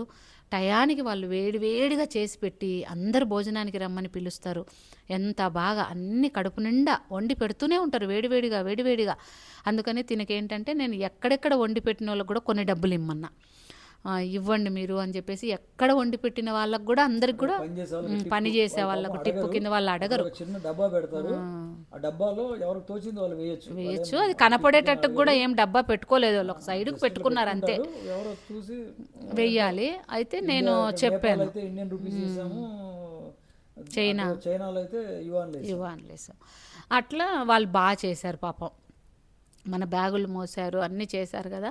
నీళ్ళు కూడా వేడి నీళ్ళు, ఎంత మంచిగా, ఎక్కడ చూడు వేడి నీళ్ళు, అట్లా ఇబ్బంది ఏం జరగలేదు, అంత మంచిగా జరిగిపోయింది. ఒక కైలాస మానస సరోవర తీర్థంలో మాత్రం ఏంటంటే అతను గైడు బస్సులోంచి దిగకుండా ఉన్నప్పుడే అతను ఏమంటున్నాడు, నేను మీ బాస్, నేను చెప్పింది ఇక్కడ ఫైనల్, అందుకు కాబట్టి మీరందరూ కూడా ఒక్క మాట కూడా నన్ను తప్పడానికి వీలు లేదు, నీళ్ళల్లో మీరు దిగరు అని చెప్పేసి నేను వాళ్ళ దగ్గర సర్టిఫికెట్లో సంతకం పెట్టేసి వచ్చా. మీరు ఎవరైనా దిగారంటే నాకు పనిష్మెంట్ దొరుకుతుంది, మళ్ళీ నేనేం చేస్తాను, మీ అందరి వీసాలు క్యాన్సిల్ చేయించేసి పంపించేస్తాను. ఇలా మొదలుపెట్టాడు. అప్పటికే ఒక అమ్మాయిని చైనా ఇమిగ్రేషన్ దగ్గర నుంచి వెనక్కి పంపించేశారు. ఆ అమ్మాయికి ఏదో ప్రాబ్లం ఉంది, దాంట్లో ఏదో అమ్మాయి సెల్ ఫోన్లో ఏదో వాళ్ళకి అగైనెస్ట్గా, చైనా వాళ్ళకి అగైనెస్ట్గా దొరికిందని చెప్పేసి వాళ్ళ బ్రీఫింగ్లో ప్రతిసారి చెప్తూనే ఉన్నారు, వాళ్ళకి అగైనెస్ట్గా ఉన్నది, దలైలామాకు అనుకూలంగా ఉన్నది, మీరు పెట్టుకోకండి. అంటే దలైలామాకు అనుకూలంగా ఉన్న, బుద్ధిజానికి అనుకూలంగా ఉన్నట్టున్నా, ఎవరైనా మన కర్మగాలు ఎవరైనా మన చుట్టాలు ఎవరైనా దలైలామా ఎవరైనా ఉంటే వాడితో ఫోటో తీసుకున్నాడు దలైలామా అని మనల్ని బయటికి పంపించే అవకాశం. వాళ్ళు పోలీస్ వాళ్ళతో కానీ సోల్జర్స్తో కానీ ఫోటోలు దిగిన, ఎవరైనా సరే మిలిటరీ యూనిఫామ్, పోలీస్ యూనిఫామ్లో దిగిన చుట్టాలు కానీ ఫ్రెండ్స్ కానీ ఫోటోలు ఏమైనా ఉంటే డిలీట్ చేసుకోండి. వాట్సాప్ మోస్ట్ డేంజరస్, మీకు తెలియదు, ఆడికి పోయిన తర్వాత ఎవడో టపీమని పంపించాడు అనుకో, మీద ఒక కామెంట్ చేసేదని పంపించే వాడికి అర్థం కూడా కావాల్సిన అవసరం లేదు, చెడుగా మాట్లాడాల్సిన అవసరం లేదు. వాడిని ఏదైనా దాంట్లో ప్రొజెక్ట్ చేసినా కూడా మనకు చాలా పంపిస్తుంటారు. ట్రంప్ మీద చాలా జోకులు పంపిస్తా అంటారు. యుద్ధం ఇరాన్ అట్లా అప్పుడు కరోనా అప్పుడు కూడా వాళ్ళే మెయిన్ అని అట్లా ఉన్నాయి కదా కొన్ని వాట్సాప్ల్లో వాటిల్లో. మనం వాట్సాప్ లో గ్రూప్ లో ఉండి ఎవరో మనకు గ్రూప్ లో పంపించి మనం అప్పుడు ప్రాబ్లం అవుతుంది. పోయి వాడి చేతిలో పెడితేనే ఆడు వాట్సాప్ లో ఉన్న అక్కడికి వెళ్ళాక అన్ని స్క్రోల్ చేస్తాడు, ఇంకేం లేదు, కనపడితే మాత్రం వెనక్కి పంపించేస్తాడు, ఏ మొహమాటం లేకుండా. 0.1% కూడా you will comment against China అని అనిపిస్తే పంపించేస్తాడు. అయితే ఒక అమ్మాయిని మేము 45 మంది కదా పోయాము, 45 మందిలో ఒక అమ్మాయిని ఇమిగ్రేషన్ నుంచి వెనక్కి పంపించేశారు. ఆ అమ్మాయి దాంట్లో ఏదో ఉండిందంట, ఏమున్నిందో మనకైతే తెలియదు కానీ పంపించేశారు. పాపం బాగా ఏడ్చిందంట, కానీ వాడు అలో చేయలేదు, ఇంకా జీరో. ఇంకొక అతనికి ఏమో జ్వరం వస్తే అతన్ని పెట్టి కొంతసేపు అతన్ని ఎట్లా చేసేసి మళ్ళీ అలో చేశారు అతన్ని. అతనైతే మటుకు కొంచెం వెంటనే మళ్ళీ వెనక్కి వచ్చేసాడు, అతను సిక్ అయ్యాడు. అందుకోసం అట్లా హెల్త్ కాపాడుకోవాలి, కంపల్సరీగా హెల్త్ కాపాడుకోగలిగితేనే శివయ్య పాదం దగ్గరికి మనం వెళ్ళగలుగుతాం, లేకపోతే వెళ్ళలేము. ఇంకా అక్కడ అయిపోయిందా. ఇంకొక ఆవిడేమో పురాంగు రాగానే ఆవిడ సిక్ అయింది, ఆవిడని వెనక్కి పంపించేశారు. మళ్ళా అష్టపది చూసిన తర్వాత ఒక 10 మంది జ్వరం వచ్చి వాళ్ళు అట్లా 70 లోపల అలా చేస్తారు కానీ మరి ఆమె చూడటానికి 70 కంటే కొంచెం ఎక్కువ అనిపిస్తుంది, కొంచెం అటు ఇటుగా అట్లంతా. 35% పడిపోయింది ఆక్సిజన్. అర్జెంటుగా బస్సులోంచి ఆక్సిజన్ సిలిండర్ తీసుకొచ్చి పెట్టారు. ఆక్సిజన్ సిలిండర్ పెడితే 50 చూపిస్తుంది. ఆ ముక్కు కట్టినటువంటి పైపు తీసేస్తేనే ఇమ్మీడియట్ గా ఆమెకు 35 పడిపోతుంటే ఇది ఇంపాసిబుల్, తీసుకెళ్ళిపోయారు. చాలా రిస్కీ అమ్మ. అంటే ఆమె పాపం చాలా, ఆమెకు ఉత్సాహము, చాలా కోరిక ఆమె నేను 3 రోజులు పరిక్రమ చేస్తాను, నేను పోనీ మీద చేస్తాను, నడిచి చేస్తాను, నేను చేసేది అంటే లేదమ్మా మీ దానికి సరిపోదు, మీరు ఒకరోజు పరిక్రమ లేదు, మీరు అష్టపతి దగ్గర చూసుకొని మీ రూమ్లో ఉండండి అని గైడ్ సలహా ఇస్తే సమస్య లేదని ఒకరోజు మా ముందే ఆమె ఆర్గ్యూ చేస్తుంది అతనితో. అతను అన్నాడు సరే మీరు ఆడికి వచ్చినాక చూద్దాంలే అన్నాడు. పాపం ఆమె పురాంగ్లో అన్నది ఆమె ఆ రోజు ముందు రోజు రాత్రి. నెక్స్ట్ డే మేము పురాంగ్ నుంచి రాక్షస్ తర్వాత రాక్షస్ థల్, దాని తర్వాత మానసరోవరం పోయేటప్పటికల్లా ఆమె ఇది పాపం మానసరోవర పరిక్రమకు కూడా ఆమె రాలేదు, వచ్చింది పరిక్రమకు వచ్చి రూమ్కు రాగానే ఇంకా బాగా 10 మందికి జ్వరం వచ్చింది. ఈమెకేమో మొత్తం సిక్ అయిపోయింది. దుర్గకు కూడా కొంచెం జ్వరం వచ్చింది లైట్గా. ఇంకా ఆయన ఏంటంటే ఇంకా పోవద్దు, రాత్రి 2-3 చుక్కలు చూడటానికి పోదామంటే నేను నాకైతే బాడీ సహకరించట్లేదు, నేనైతే రాలేను, అన్నారు దగ్గర దగ్గర పోయిన వాళ్ళు వచ్చిన వాళ్ళలో సగం మంది కూడా సిక్ అయిపోయారు. అందరూ కూడా ఒక రకమైనటువంటి సడన్ అక్కడికి క్లైమేట్ పురాంకి మానసరోవర్కి ఆ 50 కిలోమీటర్ 60 కిలోమీటర్లకే చాలా చేంజ్ ఆల్టిట్యూడ్ పెరుగుతుంది కదా, తెలియదు 12,000 సముద్ర మట్టానికి వెళ్ళిపోతాం హైట్కు. సడన్గా సిక్ అయిపోయారు, ఎవరికి అంత జ్వరం వచ్చి వామిటింగ్స్ వచ్చి. మానసరోవర్ ముందు ఆ నక్షత్రాలు సముద్రం నీళ్ళలో స్నానం చేసిపోతాయని ఎవరైతున్నారో మేమైతే వెళ్ళలేకపోయాం. తనకి చాలా కోరిక ఉన్నది, నేను వెళ్ళాను మళ్ళీ. ఎప్పుడో వెళ్ళింది కానీ ఆమె ట్రై చేసింది చూడటానికి. అయితే అట్లా అయిపోయిన తర్వాత ఇంకా అక్కడి నుంచి మొత్తం అలా అయిపోయి చివరికి పరిక్రమణకు మేము ఎంతమంది వెళ్ళాము అంటే 13 మంది వెళ్ళాం. 13 మందిలో 10 మందిని ఫస్ట్ రోజు పరిక్రమ దగ్గర ఆపేశాడు, దేరాపుక్ దగ్గర. ముగ్గురు మాతో పాటు ఒక యూట్యూబర్ వ్లాగర్ వచ్చాడు, ఒక అబ్బాయి. అంటే వీళ్ళు కంపల్సరీగా ఒక వ్లాగర్ని పిలిపించుకొచ్చుకుంటారు. కొంచెం 2 lakhs అట్లా ఉన్న పెద్ద వ్లాగర్ అబ్బాయిని తెచ్చుకుంటున్నాడు వాళ్ళ అడ్వర్టైజ్మెంట్ కోసం. అయితే తను వెళ్ళి కొంచెం 1 కిలోమీటర్ అంతా వెళ్ళి తనకి ఇంకా నాకు ప్రాబ్లం అయ్యేలాగా ఉందని తను వెనక్కి వచ్చేసాడు. మిగిలిన 3 వెళ్ళారు. 3లో కూడా ఒక ఆయనకి బాగా డోల్మాలా పాస్కి వెళ్ళిన తర్వాత ఆయనకి హార్ట్ బీట్ 140 అట్లా వెళ్ళిపోయిందంట. అమ్మో చాలా కష్టమని మళ్ళీ ఆక్సిజన్లు అవి ఇవి పెట్టేసేసుకొని ఇంకా 3 రోజులు పరిక్రమ చేయనివ్వాల. ఇంకా వాళ్ళు ఎప్పుడైతే 8 కిలోమీటర్లు అయిపోయిందో డోల్మాలా పాస్ దిగగానే వాళ్ళను పోయి అంబులెన్స్లో తీసుకొచ్చేసాడు అనమాట. అంటే మేము అంబులెన్స్లో ఒకటో రోజు వచ్చేసాము, మధ్యాహ్నం వరకు మేము వచ్చేస్తే వాళ్ళు సాయంత్రం వరకు వచ్చేసారు, ఇంకా తీసుకొచ్చేసాడు. ఇంకా గైడ్ ఏంటంటే అతను కొంచెం ఫాస్ట్గా అయిపోతే నాకు మళ్ళీ ఈజీ కదా అన్నట్టు, మరి ఏందో మొత్తానికే కానీ అది అర్థం అవ్వట్లేదు నాకు. అది ఎందుకో నాకు కొంచెం ఇష్టం అనిపించలే. ఎందుకంటే సరే కొంతమంది చాలామందిని ఆపేస్తున్నాడు. ఇప్పుడు మాకంటే కొంచెం ఆక్సిజన్ తగ్గింది, నైట్ ఇబ్బంది పడ్డాం అన్నాడు, బాగానే ఉంది. కొంచెం మాకంటే ముందు ఫస్ట్ పోయిన వాళ్ళని కూడా అలో చేయలేదు. అతను ఏంటంటే రెండో రోజు డోల్మాలా పాస్ దిగగానే వెహికల్ వెళ్ళేసి తీసుకొచ్చేస్తే టైం సేవ్ అవుతుంది, మళ్ళీ అతను రెండో బ్యాచ్కి వెళ్ళొచ్చు, రెండో రోజుకే అయిపోతుంది కదా. అప్పుడు ఏంటంటే బ్యాచ్ని కంప్లీట్ ఒకటో రోజు మనం ఎండింగ్ రోజు ఏంటంటే డైరెక్ట్ మనం నేపాల్ గంజ్కి వచ్చేస్తాం, ఇంకా ఎక్కడ ఆగే పనే లేదు. మళ్ళా పోయేటప్పుడు ఆపుతా వెళ్తాడు కానీ వచ్చేటప్పుడు 1 రోజులోనే వచ్చేసామన్నమాట మొత్తం. అప్పుడు తనకేంది 10 రోజులని తీసుకెళ్ళిన వాళ్ళు 8 రోజులకే తీసుకొచ్చేసారనమాట. అదొకటి నాకు కొంచెం కష్టం అనిపించింది. మానసరోవరంలో కూడా అసలు నిజంగా అది శివయ్య పరీక్షనా, నా ఓపికకు పరీక్షనా, లేకపోతే ఏంటో నాకు అర్థం అవ్వలే అసలు. ఏ సూర్యనారాయణ మూర్తికి అయితే నేను అక్కడి నుంచి మంచిగా దిగి నీళ్ళల్లోంచి పట్టుకొని ఆయనకు అర్ఘ్యం ఇవ్వాలని కలలు కన్నానో అక్కడ నన్ను నీళ్ళల్లోకి దిగనివ్వాల. నువ్వు షూ ఇప్పటానికి వీల్లేదు అంతే. అందరూ నా వెనకాల పడ్డారు. తెలుగు వాళ్ళు వచ్చారు ఎల్బీ నగర్ నుంచి, వాళ్ళు ఒక 8 మందో ఏమో వచ్చారు, మగవాళ్ళే వచ్చారు, ఓన్లీ వాళ్ళ వైఫ్ వాళ్ళు ఎవరు రాలేదు. వస్తే ఆయన అయితే ఇనంగా అబ్బా నాయన అస్సలు ఇంకా ఆయన ఒక పక్క, గైడ్ ఒక పక్క. గైడ్ ఏమో నువ్వు అస్సలు షూ ఇప్పటానికి వీల్లేదు, నువ్వు దిగటానికి వీల్లేదని అతను అరుస్తున్నాడు. ఒక పక్క వీళ్ళేమో మీరట చెయ్యకండి, మీరు చేశారంటే మా వీసాలన్నీ క్యాన్సిల్ అయిపోతాయని వీళ్ళు అరుస్తున్నారు. వీళ్ళిద్దరు ఇట్లున్నారు కదా అంటే ఈయనేమో నా ఎంబడి పడ్డాడు గట్టిగా అరుచుకుంటూ. పరమేశ్వర ఏం పరీక్ష అయ్యా ఇది, ముగ్గురా నా వెనకాల పడతారా? నేనేదో ప్రశాంతంగా చేసుకుందామని ఎన్నో ఆశలు పెట్టుకొని ఎంతో కలలు కానీ నేను పోతే చివరి ఆఖరికి ముగ్గురు గయ్య నా చెవులు, నా మైండ్, ఒక పక్క గాలి, ఒక పక్క అప్పటికే హెల్త్ కొంచెం చలిగాలికి దానికి కొంచెం ఇట్లా సిక్ అయినట్టుగా అనిపిస్తూ ఉంది. ఒకవైపు వీళ్ళు ముగ్గురు తగులుకున్నారు, నాకు ఏం అర్థం కాలా. ఇంకా వాడు ఇంకా షూతోనే ఇయ్యి అంటే ఇంకా షూతో ఇచ్చాను సూర్యనారాయణ మూర్తికి ఒడ్డు మీద నిలబడుకొని. ఈ మహానుభావుడేమో నువ్వు ఉండు అక్కడే ఉండాలి కదా అని ఈయన అరుస్తున్నాడు. మా ఆయన ఏంటంటే అట్లాంటి పరిస్థితుల్లో వాళ్ళతో పాటు ఈయన జాయిన్ అయిపోతాడు, ఇంకా వాళ్ళకంటే ఎక్కువ ఈయన అరుస్తూ ఉంటాడు అనమాట. అప్పుడు మైండ్ ఏం పని చేయదు. ఇంకా ఎవరైనా సరే ఏంటంటే వాళ్ళు ఎవరైనా అరుస్తున్నా కూడా ఆయన ఏం కాదులే వాళ్ళు అట్నే అరుస్తుంటారు అని సపోర్ట్ చేస్తారు. ఈయన అట్లా కాదు, వాళ్ళతో కలిసి వాళ్ళకంటే ఎక్కువ అరుస్తుంటాడు అనమాట నా మీద.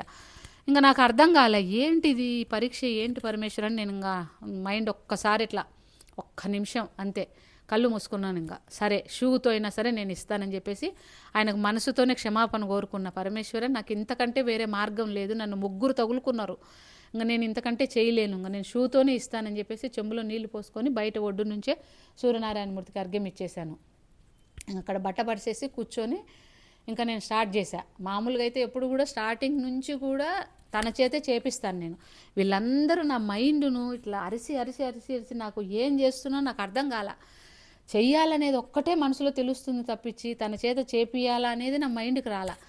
అప్పుడు నేనేం చేశానంటే అన్నీ పరిచేసి కూర్చోబెట్టిచ్చేసి దేవుళ్ళని అందరినీ తీసి ఓపెన్ చేసేసి పెట్టేసి ఆచమనము సంకల్పం అన్నీ చెప్పేసేసుకొని స్టార్ట్ చేశాను. విఘ్నేశ్వరుడి పూజ చేయడం మొదలు పెట్టినప్పుడు నాకు మైండ్లోకి సృహ వచ్చింది. అయ్యో ఏంటి నేను చేస్తున్నానేంటి, తిను కదా చెయ్యాలి అని చెప్పేసి దుర్గారా చేద్దు అంటే వస్తాడా ఈ మహానుభావుడు, అక్కర్లేదు నువ్వు చెయ్యి అని చెప్పేసి ఆయన వేరే జోన్లో ఉన్నాడు. ఇంకా వాళ్ళందరూ గలగల చేశారు కదా, అట్లా చేసినప్పుడు ఈయన మైండ్ ఫుల్ ఆబ్సెంట్ అయిపోతుంది. అట్లాంటప్పుడు ఎవరైనా సరే కామ్ అయిపోతారు. ఈయన ఏంటంటే ఇంకా ఉల్టా ఇంకా నీ పుణ్యం ఉంటుంది నాయన మహానుభావ రా రా రా అని బతిమలాడితే వచ్చి మళ్ళీ కూర్చుంటే ఇంకా అంతా నేను చదువుతూ ఆయన చేత చేయించాను. పూజ మొత్తం చేశాను. ఒత్తులు తీసుకెళ్ళాను నేను, 3 కొబ్బరికాయలు తీసుకెళ్ళాను ఫస్ట్ అక్కడ పెడదాము అని చెప్పి. ఇక్కడ నుంచి తీసుకెళ్తే శంషాబాద్ ఎయిర్పోర్ట్లో తీసేసి పక్క పెట్టేసుకున్నారు. సరే పోతే పోన్లే, లక్నోలో అదే పనిగా బ్లింకిట్లో ఆర్డర్ పెట్టి ఎంతో 150 ఏమో పెట్టి తెప్పించుకున్నాం. నైట్కు తెప్పించుకొని పెట్టుకున్నాం. నేపాల్గంజ్ ఎయిర్పోర్ట్లో ఏం ముట్టుకోలే. అమ్మయ్య శివయ్య అనుగ్రహం ఉన్నట్టుంది, కొబ్బరికాయలు ముట్టుకోలేదు అనుకున్నాం. సంతోషపడి చార్టర్డ్ ఫ్లైట్లో హిల్సా వరకు వెళ్ళాము, సిమికోట్ వెళ్ళాము. సిమికోట్ నుంచి హిల్సాకి వెళ్ళి చైనా ఇమిగ్రేషన్ వాడేమన్నా ఊరుకుంటాడా, ఈయన బ్యాగ్లో కొబ్బరికాయలు ఉన్నాయి, నా బ్యాగ్లోనేమో ఒత్తులన్నీ నేను డబ్బాలో పెట్టేసేసుకొని 365 ఒత్తులు 3 సెట్లు, నాకు 3 సెట్లు ఈయనకు 3 సెట్లు 6 సెట్లు మొత్తం. ఈయనేమో సనుగుడు ఇంట్లో ఇవన్నీ పెట్టుకుంటావు, మళ్ళీ వాళ్ళతో తలకాయ నొప్పి అవన్నీ లీక్ అవుతాయి అది ఇది అని చెప్పేసి నేను ఒకవైపు పనులన్నీ ఆలోచించుకుంటుంటే ఈయన నన్ను మనశ్శాంతిగా ఉండనియాడు. సరే ఇవన్నీ నాకు మామూలు అలవాటు అయిపోయాయి. ఇంకా సరే ఇవన్నీ నాకు వస్తాయి, ఏ పని చేసేటప్పుడైనా అడ్డంకులు ఈయన రూపంలోనో ఇంకొకరి రూపంలోనో నన్ను ఇట్లా మధ్యలో డిస్టర్బ్ అవుతానే ఉంటుందిలే అని చెప్పేసి నేను ప్రిపేర్ అయిపోయా.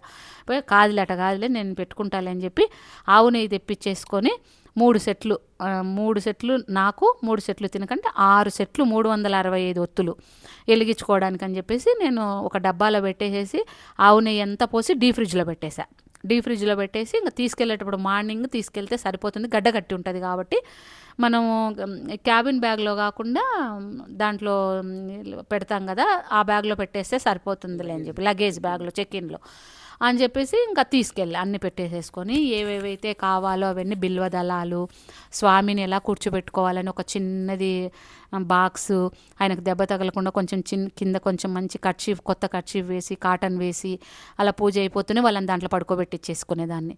అలా అన్నీ పెట్టేసేసుకొని అన్నీ గుర్తుగా నైవేద్యం కోసం ఏమేం కావాలి అవన్నీ కూడా పెట్టేసేసుకొని నేను రెడీ చేసుకొని వెళ్ళాను అనమాట.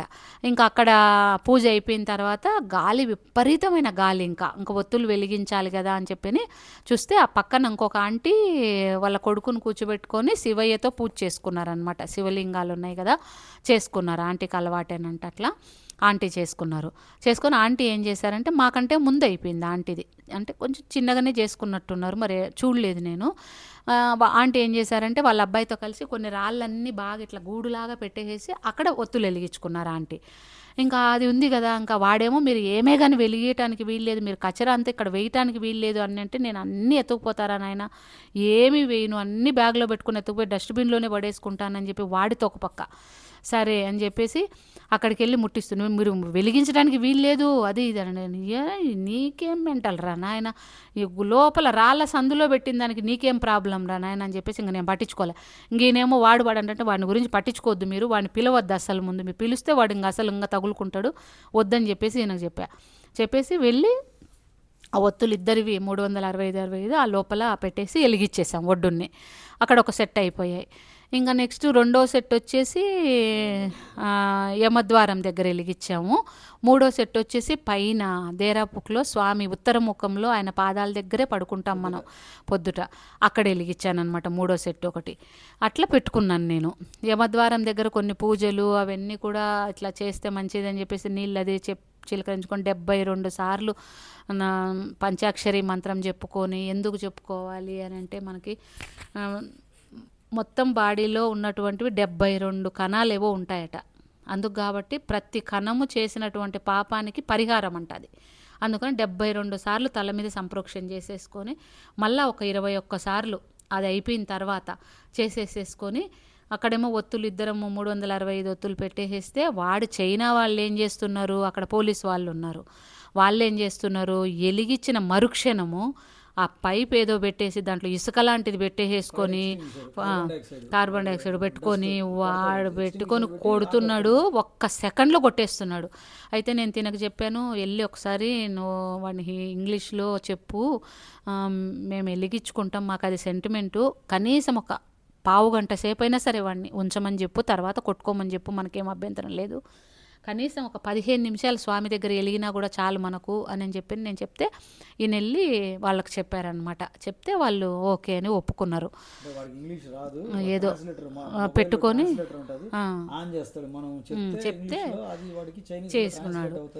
అటు 2 సార్లు రిక్వెస్ట్ చేస్తే కొంచెం యంగ్స్టర్ సరే కానీ అన్నాడు. అక్కడ ఉండనిచ్చాడు, వచ్చాం, నవ్వుకున్నాడు. అక్కడ ఒకటి జరిగింది, అక్కడ శివయ్య ఇచ్చాడు. ఇంకా ఎయిర్పోర్ట్ ఇమ్మిగ్రేషన్లో కొబ్బరికాయలు తిన బ్యాగ్లో ఉన్నాయి, మిగిలినటువన్నీ నా బ్యాగ్లో ఉన్నాయి కదా. ఫస్ట్ వరుసలో నేనున్నా ముందు, తర్వాత తిన వెనకాల ఉన్నారనమాట. అయితే ఏం చేశారంటే వాళ్ళు ఎంత తరువుగా చూస్తారు అనేదానికి నేను చెప్తున్నా మీకు. అయితే ఫస్ట్ ఏం చేశాడంటే నా సెల్ ఫోన్ ఇప్పించేసుకున్నాడు, నా బ్యాగ్ అక్కడ పెట్టమన్నాడు టేబుల్ మీద. పెట్టేయమంటే మొత్తం అన్నీ వాడే ఒక్కొక్కటి ఓపెన్ చేసి వచ్చి అతనే మొత్తం చూసి అన్నీ ఓపెన్ చేశాడు, చూశాడు. సెల్ ఫోన్ చూశాడు, ఫస్ట్ సెల్ ఫోన్లో ఫోటో గ్యాలరీ చూశాడు, మెయిల్ చూశాడు, వాట్సాప్ చూశాడు. ఈ 3 చూశాడు.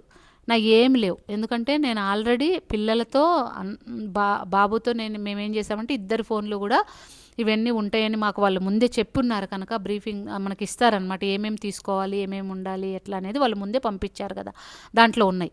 అందుకోసం అని చెప్పేసి మేము ఏంటంటే అన్నీ కూడా మేము సపరేట్గా పెట్టించేసుకున్నాం అనమాట. ఇంకా డిలీట్ చేసుకోకుండా సపరేట్ పెట్టుకున్నాం. మొబైల్లో ఉండవు, సపరేట్ దాంట్లో పెట్టుకున్నాం అనమాట. ఇంకా అట్లంతా తీపిచ్చేసుకొని ఫోటో గ్యాలరీలు కూడా ఊరికే నామకావాస్తి కొన్ని ఫోటోలు ఊరికే మావి ఫ్యామిలీ ఫోటోలు ఉండేటివి మాత్రం పెట్టుకొని మిగిలినటువన్నీ డిలీట్, గ్రూపులన్నీ డిలీట్. నేను చాలా గ్రూపులు చదువుకుంటా ఉండేటి ఉంటాయి కదా, అవన్నీ డిలీట్ అంటే మీన్స్ పక్కకు పెట్టేసుకుంటాను అంతా కూడా. ఇంకా అన్నీ చూశాడు, దాంట్లో ఏం దొరకలే. తర్వాత ఈ బ్యాగ్లోంచి చెక్ చేశాడు. బిల్వదళాలు, సత్యనారాయణ స్వాముల వారు, వీళ్ళ విగ్రహాలు, వీళ్ళ నైవేద్యాలు. నెక్స్ట్ మేమేంటంటే డ్రై ఫ్రూట్స్ వాళ్ళు ఎక్కువ ఎత్తుకొచ్చుకోకండి, వాళ్ళకి తిక్కలేసిందంటే మాత్రం డస్ట్బిన్లో పడేసుకుంటారు అని చెప్పారు. ఎందుకు వచ్చిన బాధలే అని చెప్పేసి మేము ఇంకా డ్రై ఫ్రూట్స్ ఏం తీసుకోలే, ఓన్లీ ప్రోటీన్ బార్స్ తీసుకున్నాం అనమాట. మేము ఆ ప్రోటీన్ బార్స్ మాత్రం పెట్టుకెళ్ళాము. ఇంకా అవి చూశాడు. ఇంకా అవన్నీ చెక్ చేసుకున్న తర్వాత ఈ ఒత్తుల డబ్బా చూశాడు ఓపెన్ చేసి. నేనేమో వాడు ఎప్పుడైతే అట్లా చెక్ చేయడం మొదలు పెట్టాడో చాలాసేపు చూస్తున్నాడు. నేను చెప్పుకుంటున్నాను అనమాట లోపల, తండ్రి ఇవి మాత్రం వాడిని తీసుకొని తండ్రి నా బుక్ అన్నీ తీసుకున్నాడంటే మాత్రం ఇంకా నేను ఏమి వెలిగించలేను, ఇంత దూరం మోసుకొచ్చుకునేది కూడా వేస్ట్ అయిపోతుంది, వాడి బుద్ధి మాత్రం వాటి పుట్టనీయకని ఈయన దండం పెట్టుకుంటున్నా. తర్వాత ఏమైంది, నా సత్యనారాయణ స్వామి వారి బుక్కు. నా బుక్ ఏమిటంటే నేను ఎప్పుడో ఒక 30 సంవత్సరాల క్రితం కొనుక్కున్న బుక్కు. అప్పటి నుంచి ప్రతి పౌర్ణమికి అదే బుక్తోనే నేను పూజ చేసుకుంటా. అక్కడ ఉన్న శ్లోకాలన్నీ నోటెడ్ అయినా నేను బుక్ చూసుకుంటా, ఎందుకంటే తప్పు పోవద్దు కదా, అందుకోసం అని చెప్పి. అట్లా అని చెప్పి వాడు ఇంకా బుక్ ఓపెన్ చేశాడు. చూడంగానే అది పాత బుక్ కదా అనుకున్నాడు, వాళ్ళ సాహిత్యం ఏమన్నా ఉందేమో, వాళ్ళది ఇన్ఫ్లుయెన్స్ చేసేది అనుకున్నాడో, ఏం డౌట్ వచ్చిందో తెలియదు. తిప్పాడు, ఇట్ట తిప్పాడు, అట్ట తిప్పాడు, లోపల పేజీలు తిప్పాడు, అవన్నీ చూశాడు. మళ్ళీ ఏం చేశాడు, సెల్ ఫోన్ తీసుకొని దాని మీద ఉండే సత్యనారాయణ స్వామి వ్రతము అని ఉండే దగ్గర స్కానింగ్ పెట్టాడు, వాడి లాంగ్వేజ్లోకి స్కాన్ చేసుకున్నాడు. లోపల ఉండేదంతా కూడా అక్షరాలన్నీ 2-3 పేజీలు ఇట్లా అనేసేసి ఇట్లా స్కానింగ్ చేసుకుంటే వాళ్ళదేమి ఉన్నట్టు లేదు, ఇది వేరేదేదో ఉన్నట్టుంది. ఇంకేమనకుండా లోపల పెట్టాడు. ఆ బుక్ తీసుకున్న అన్నిసార్లు చూస్తుంటే నేను ఒకటే చెప్తున్నా, స్వామి ఆ బుక్ లేకపోతే నేను చేయలేను, ఇంకా నాకేమీ రావు, ఇంకా బ్లాంక్, ఇంకా నేను ఎట్లా చేయాలి తండ్రి, నిన్ను వ్రతం ఎట్లా చేసుకోవాలి నేను అని లోపల అనుకుంటున్నాను అనమాట. ఇంకా నా అయిపోయినా నేను వచ్చేసాను బయటికి. తర్వాత ఇంకా అనమాట. బయటకు వచ్చేదాకా మనకేం తెలియదు. ఇంకా బస్సులోకి వచ్చి కూర్చున్న తర్వాత తినొచ్చాడు. వచ్చిన తర్వాత తనన్నాడు కొబ్బరికాయలు తీసేసుకున్నాడు. ఆ అమ్మాయి అట అక్కడి నుంచి పరిగెట్టుకుంటూ వచ్చిందంట స్కానింగ్ దగ్గర నుంచి. పెద్ద రౌండ్ బాల్ లాగా కనపడితే ఫస్ట్ ఆమె ఏమనుకున్నానంటే కొబ్బరికాయలు అనేది వాళ్ళకి థాట్ రాలా. యాపిల్స్ పెద్ద యాపిల్స్ ఉన్నాయని, అంటే మామూలుగా కొబ్బరికాయ పెద్దవి తీసుకున్నాము, యాపిల్ కొంచెం సైజ్ చిన్నవి బట్ పెద్ద యాపిల్స్ ఉన్నాయి, 2 యాపిల్స్ ఉన్నాయని ఆమె స్క్రీన్ దగ్గర నుంచి వచ్చింది. వాడికి చెప్పింది ఇందులో 2 యాపిల్స్ పెద్దవి ఉన్నాయని. వాడు అనుకున్నాడు యాపిల్స్ పెద్దగా ఉంటే ఉండనీళ్ళు అంటే లేదు చాలా పెద్ద యాపిల్స్ అంటే వాడికి డౌట్ వచ్చింది, అంత పెద్ద యాపిల్స్ ఏంటా అని. ఓపెన్ చేసి 2 యాపిల్స్ అంటే అరే మళ్ళీ వాడితే ఎందుకు పంచాయతీ, మళ్ళీ వాడు అన్ని బట్టలన్నీ తీసి బయట పడేస్తాడు. అవన్నీ మళ్ళీ మనం సర్దుకోవాలి, ఎందుకు వచ్చి అనుకోవాలి. ఇంకా అర్థమైంది వాడు అడుగుతున్నాడని. No those are not apples, those are coconuts అని చెప్పి తీసి చూపిస్తే చూసి no sorry this are not allowed అన్నాడు. వాడికి అంతే ఇంగ్లీష్ వచ్చు. ఓకే టేక్ ఇట్ అన్న. ఆడ తీసేసుకొని ఆ డస్ట్బిన్లో వేసేసుకున్నాడు. నేను బ్యాగ్ సర్దుకొని వచ్చేసాను.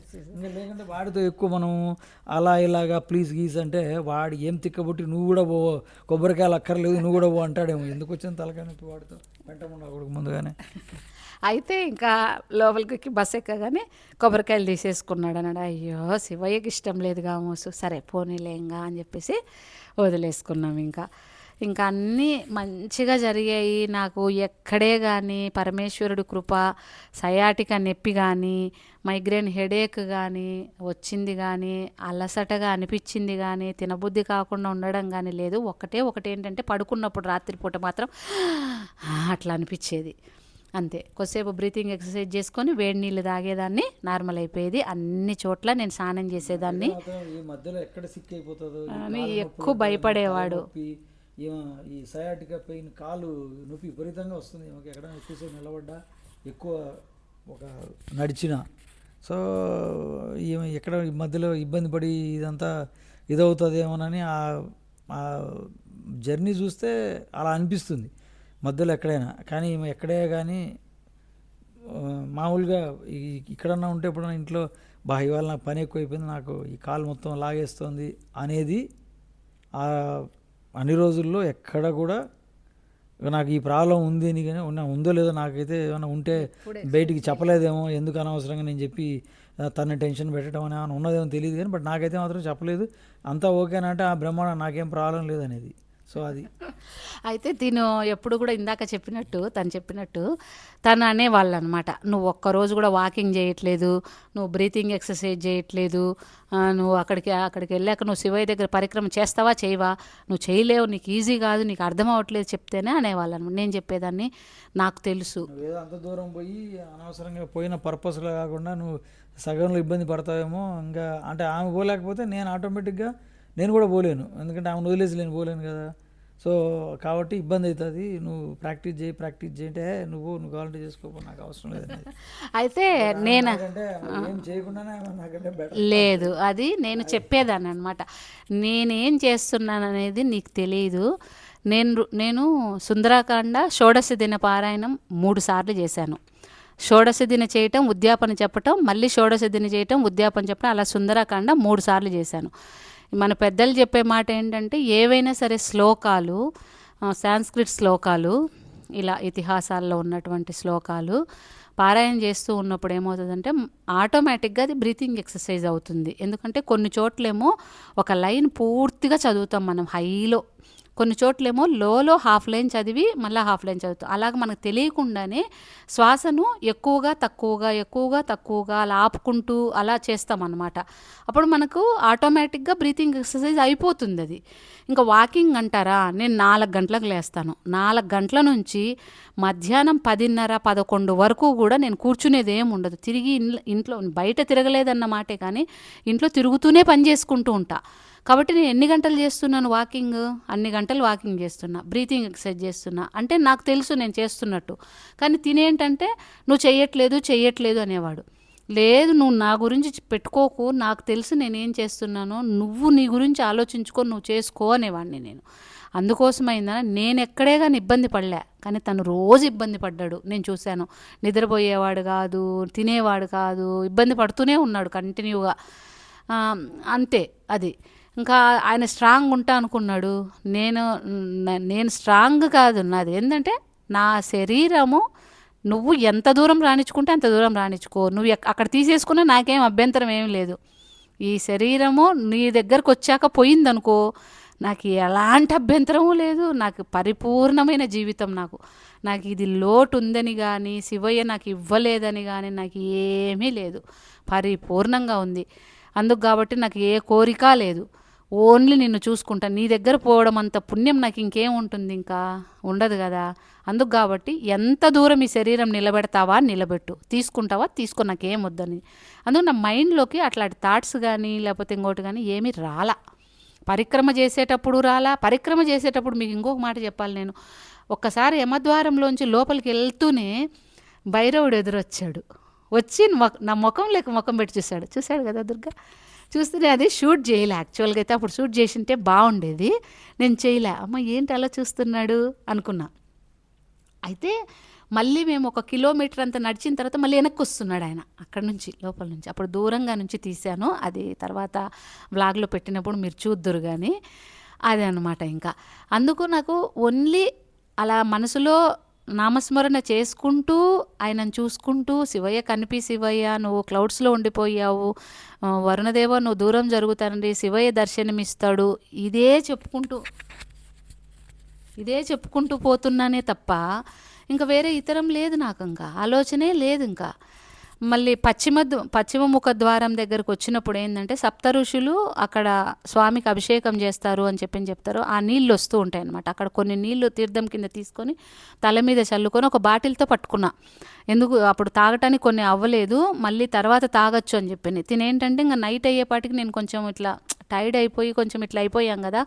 తనేంటంటే నాకు ఇంకొక పారాసిటమాల్ ఒక యాంటీబయాటిక్ ఇచ్చేసేసి ఆ నీళ్ళు చల్లనీళ్ళు పడేసేసి వేడి నీళ్ళు పట్టుకొచ్చారనమాట. నెక్స్ట్ డే మార్నింగ్ నేను అడిగాను నీళ్ళు ఏవి అంటే పడేసాను అన్నారు. సరే పోతే పోనీలే అనుకున్నా. నెక్స్ట్ డే మార్నింగ్ ఇంకా నేను అక్కడికి వెళ్ళిన తర్వాత బాగా అలసిపోయాను కదా. ఆల్మోస్ట్ అతను షర్ప ఏంటంటే ఇట్లా చెయ్యి ఇట్లా వేసుకొని ఇట్లా నన్ను ఈడ్చుకుంటూ తీసుకెళ్ళిపోయాడు అనమాట. ఇంకా నాకు ఇంకా ఎంత ఆయాసం వస్తుందంటే నేను నడవలేకపోతున్నా. అప్పుడు తినేంటంటే ఒక వెహికల్ అబ్బాయి వస్తూ ఉన్నాడు. అయితే అబ్బాయిని వెళ్ళి మొత్తానికి కానీ ఆపి అడిగాడు ఎక్కించుకొని వెళ్ళు అంటే, ఒకరినైతే ఎక్కించుకుంటానన్నాడు. అయితే పాపం తినేంటంటే అయ్యోయ్యో మా ఆవిడని ఎక్కించుకోమని చెప్పేసి తిని దిగేసి నన్ను ఎక్కించాడు. ఎక్కిస్తే అబ్బాయి ఒక 1/2 కిలోమీటర్ అంతా వచ్చాడు వెహికల్, ఇంకా తక్కువే మీటర్లంతా వచ్చాడు. ఇంకా అక్కడ దిపేసి నేను ఇటు చక్కగా వెళ్ళిపోతాను అన్నాడు. ఇంకా అక్కడ నుంచి దిగి నేను మెల్లగా నడుచుకుంటూ అక్కడ కూర్చొని కొద్దిసేపు ఆయన ఉత్తర ముఖ దర్శనం అవుతుంది మనకి. ఇంకా అక్కడ కూర్చొని కొద్దిసేపు ఆయనను షూట్ చేసుకొని మెల్లగా చీకటి పడతా ఉంటే ఇంకా మెల్లగా కొంచెం పైకి ఎక్కి అక్కడ వాటి దగ్గరికి వెళ్తున్నాను అనమాట. అంటే హౌసెస్, చిన్న హౌసెస్ ఉంటాయి, అక్కడికి వెళ్తూ ఉంటే ఈలోపు ఈ ట్రావెలర్కి వెళ్ళిన వాళ్ళే ఇద్దరు కనిపించారు. మనకి రూమ్స్ ఇక్కడ ఇచ్చారా లేకపోతే కింద ఇచ్చారా ఎక్కడ ఇచ్చారు అని నేను అడుగుతున్నాను, నాకు వచ్చిరాని హిందీలో అడుగుతుంటే మీరు ఇప్పుడు వస్తున్నారా అని అన్నారు వాళ్ళు. ఇప్పుడే వస్తున్నాము అన్న. అంటేను అంతలోపల ఏమైందంటే అతను వచ్చాడు, షెర్పా వచ్చేసి చూశాడు, కొలంబియా అని చెప్పేసి నాది షర్ట్ మీద ఉన్న పేరు చూసేసి నన్ను ఇంకా చెయ్యి ఇట్లా పట్టేసుకొని ఇంకా స్పీడ్గా నన్ను ఇట్లా కిందికి అక్కడ ఉన్న రూమ్స్ దగ్గరికి తీసుకెళ్ళిపోతే ఇంకా నాకు అప్పటికి ఏంటో తెలియదు. పొద్దున్నుంచి ఇంకా మేమేమి తినలేదు. ఆ మధ్యలో వాడు ఇచ్చారు వాళ్ళేమో పాపం, పులిహోర ఇచ్చారు, ఒక యాపిల్ ఇచ్చారు, ఒక ఫ్రూటీ ఇచ్చారు, ఒక కిట్ క్యాట్ చాక్లెట్ ఇచ్చారు, కొంచెం మిక్చర్ ఇచ్చారు, ఒక బిస్కెట్ ప్యాకెట్ ఇచ్చారు చిన్నది ఇచ్చారు. అన్నీ ప్యాక్ చేసేసి మనం మార్నింగ్ బయలుదేరే ముందే మనకు ఎవరెవరు ప్యాకింగ్ వాళ్ళకి ఇచ్చేశారు. మధ్యలో తినేమో అన్నారంట, కానీ నా చెవులకు వినపచ్చలే, ఇంకా తినకుండా ఉంటే నేను ఒక ఫ్రూటీ తాగి ఆయన ఒక యాపిల్ తిన్నారు. యాపిల్ ఒకటి కూడా తినలే. హాఫ్ తినే లోపల అవి పెద్ద పెద్ద ర్యాబిట్స్ ఉంటాయన్నమాట, అది వచ్చింది, దానికి ఇచ్చేసాడు హాఫ్.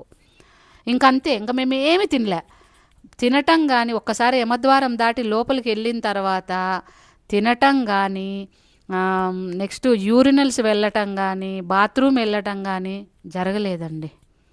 రాలేదు. ఎందుకు రాలేదో తెలియదు. మేము తాగకుండా తినకుండా ఉండటం వల్ల రాలేదా, ఈరోజు పొద్దున్నుంచి రేపు పొద్దున మళ్ళీ అక్కడి నుంచి దాటి బయటకు వచ్చేంత వరకు కూడా. ఇంకా అయితే అక్కడికి వెళ్ళిన తర్వాత వాటికి పెట్టేశాడు. రెండో టీ బ్రేక్ దగ్గరికి వెళ్ళిన తర్వాత ఇంకా అక్కడికి ఒక 3 దారులు ఇట్లొకటి వెళ్తూ ఉంది. చీకటి పడతా ఉంటే ఇంకా వెళ్ళటానికి ఇంకా అవల.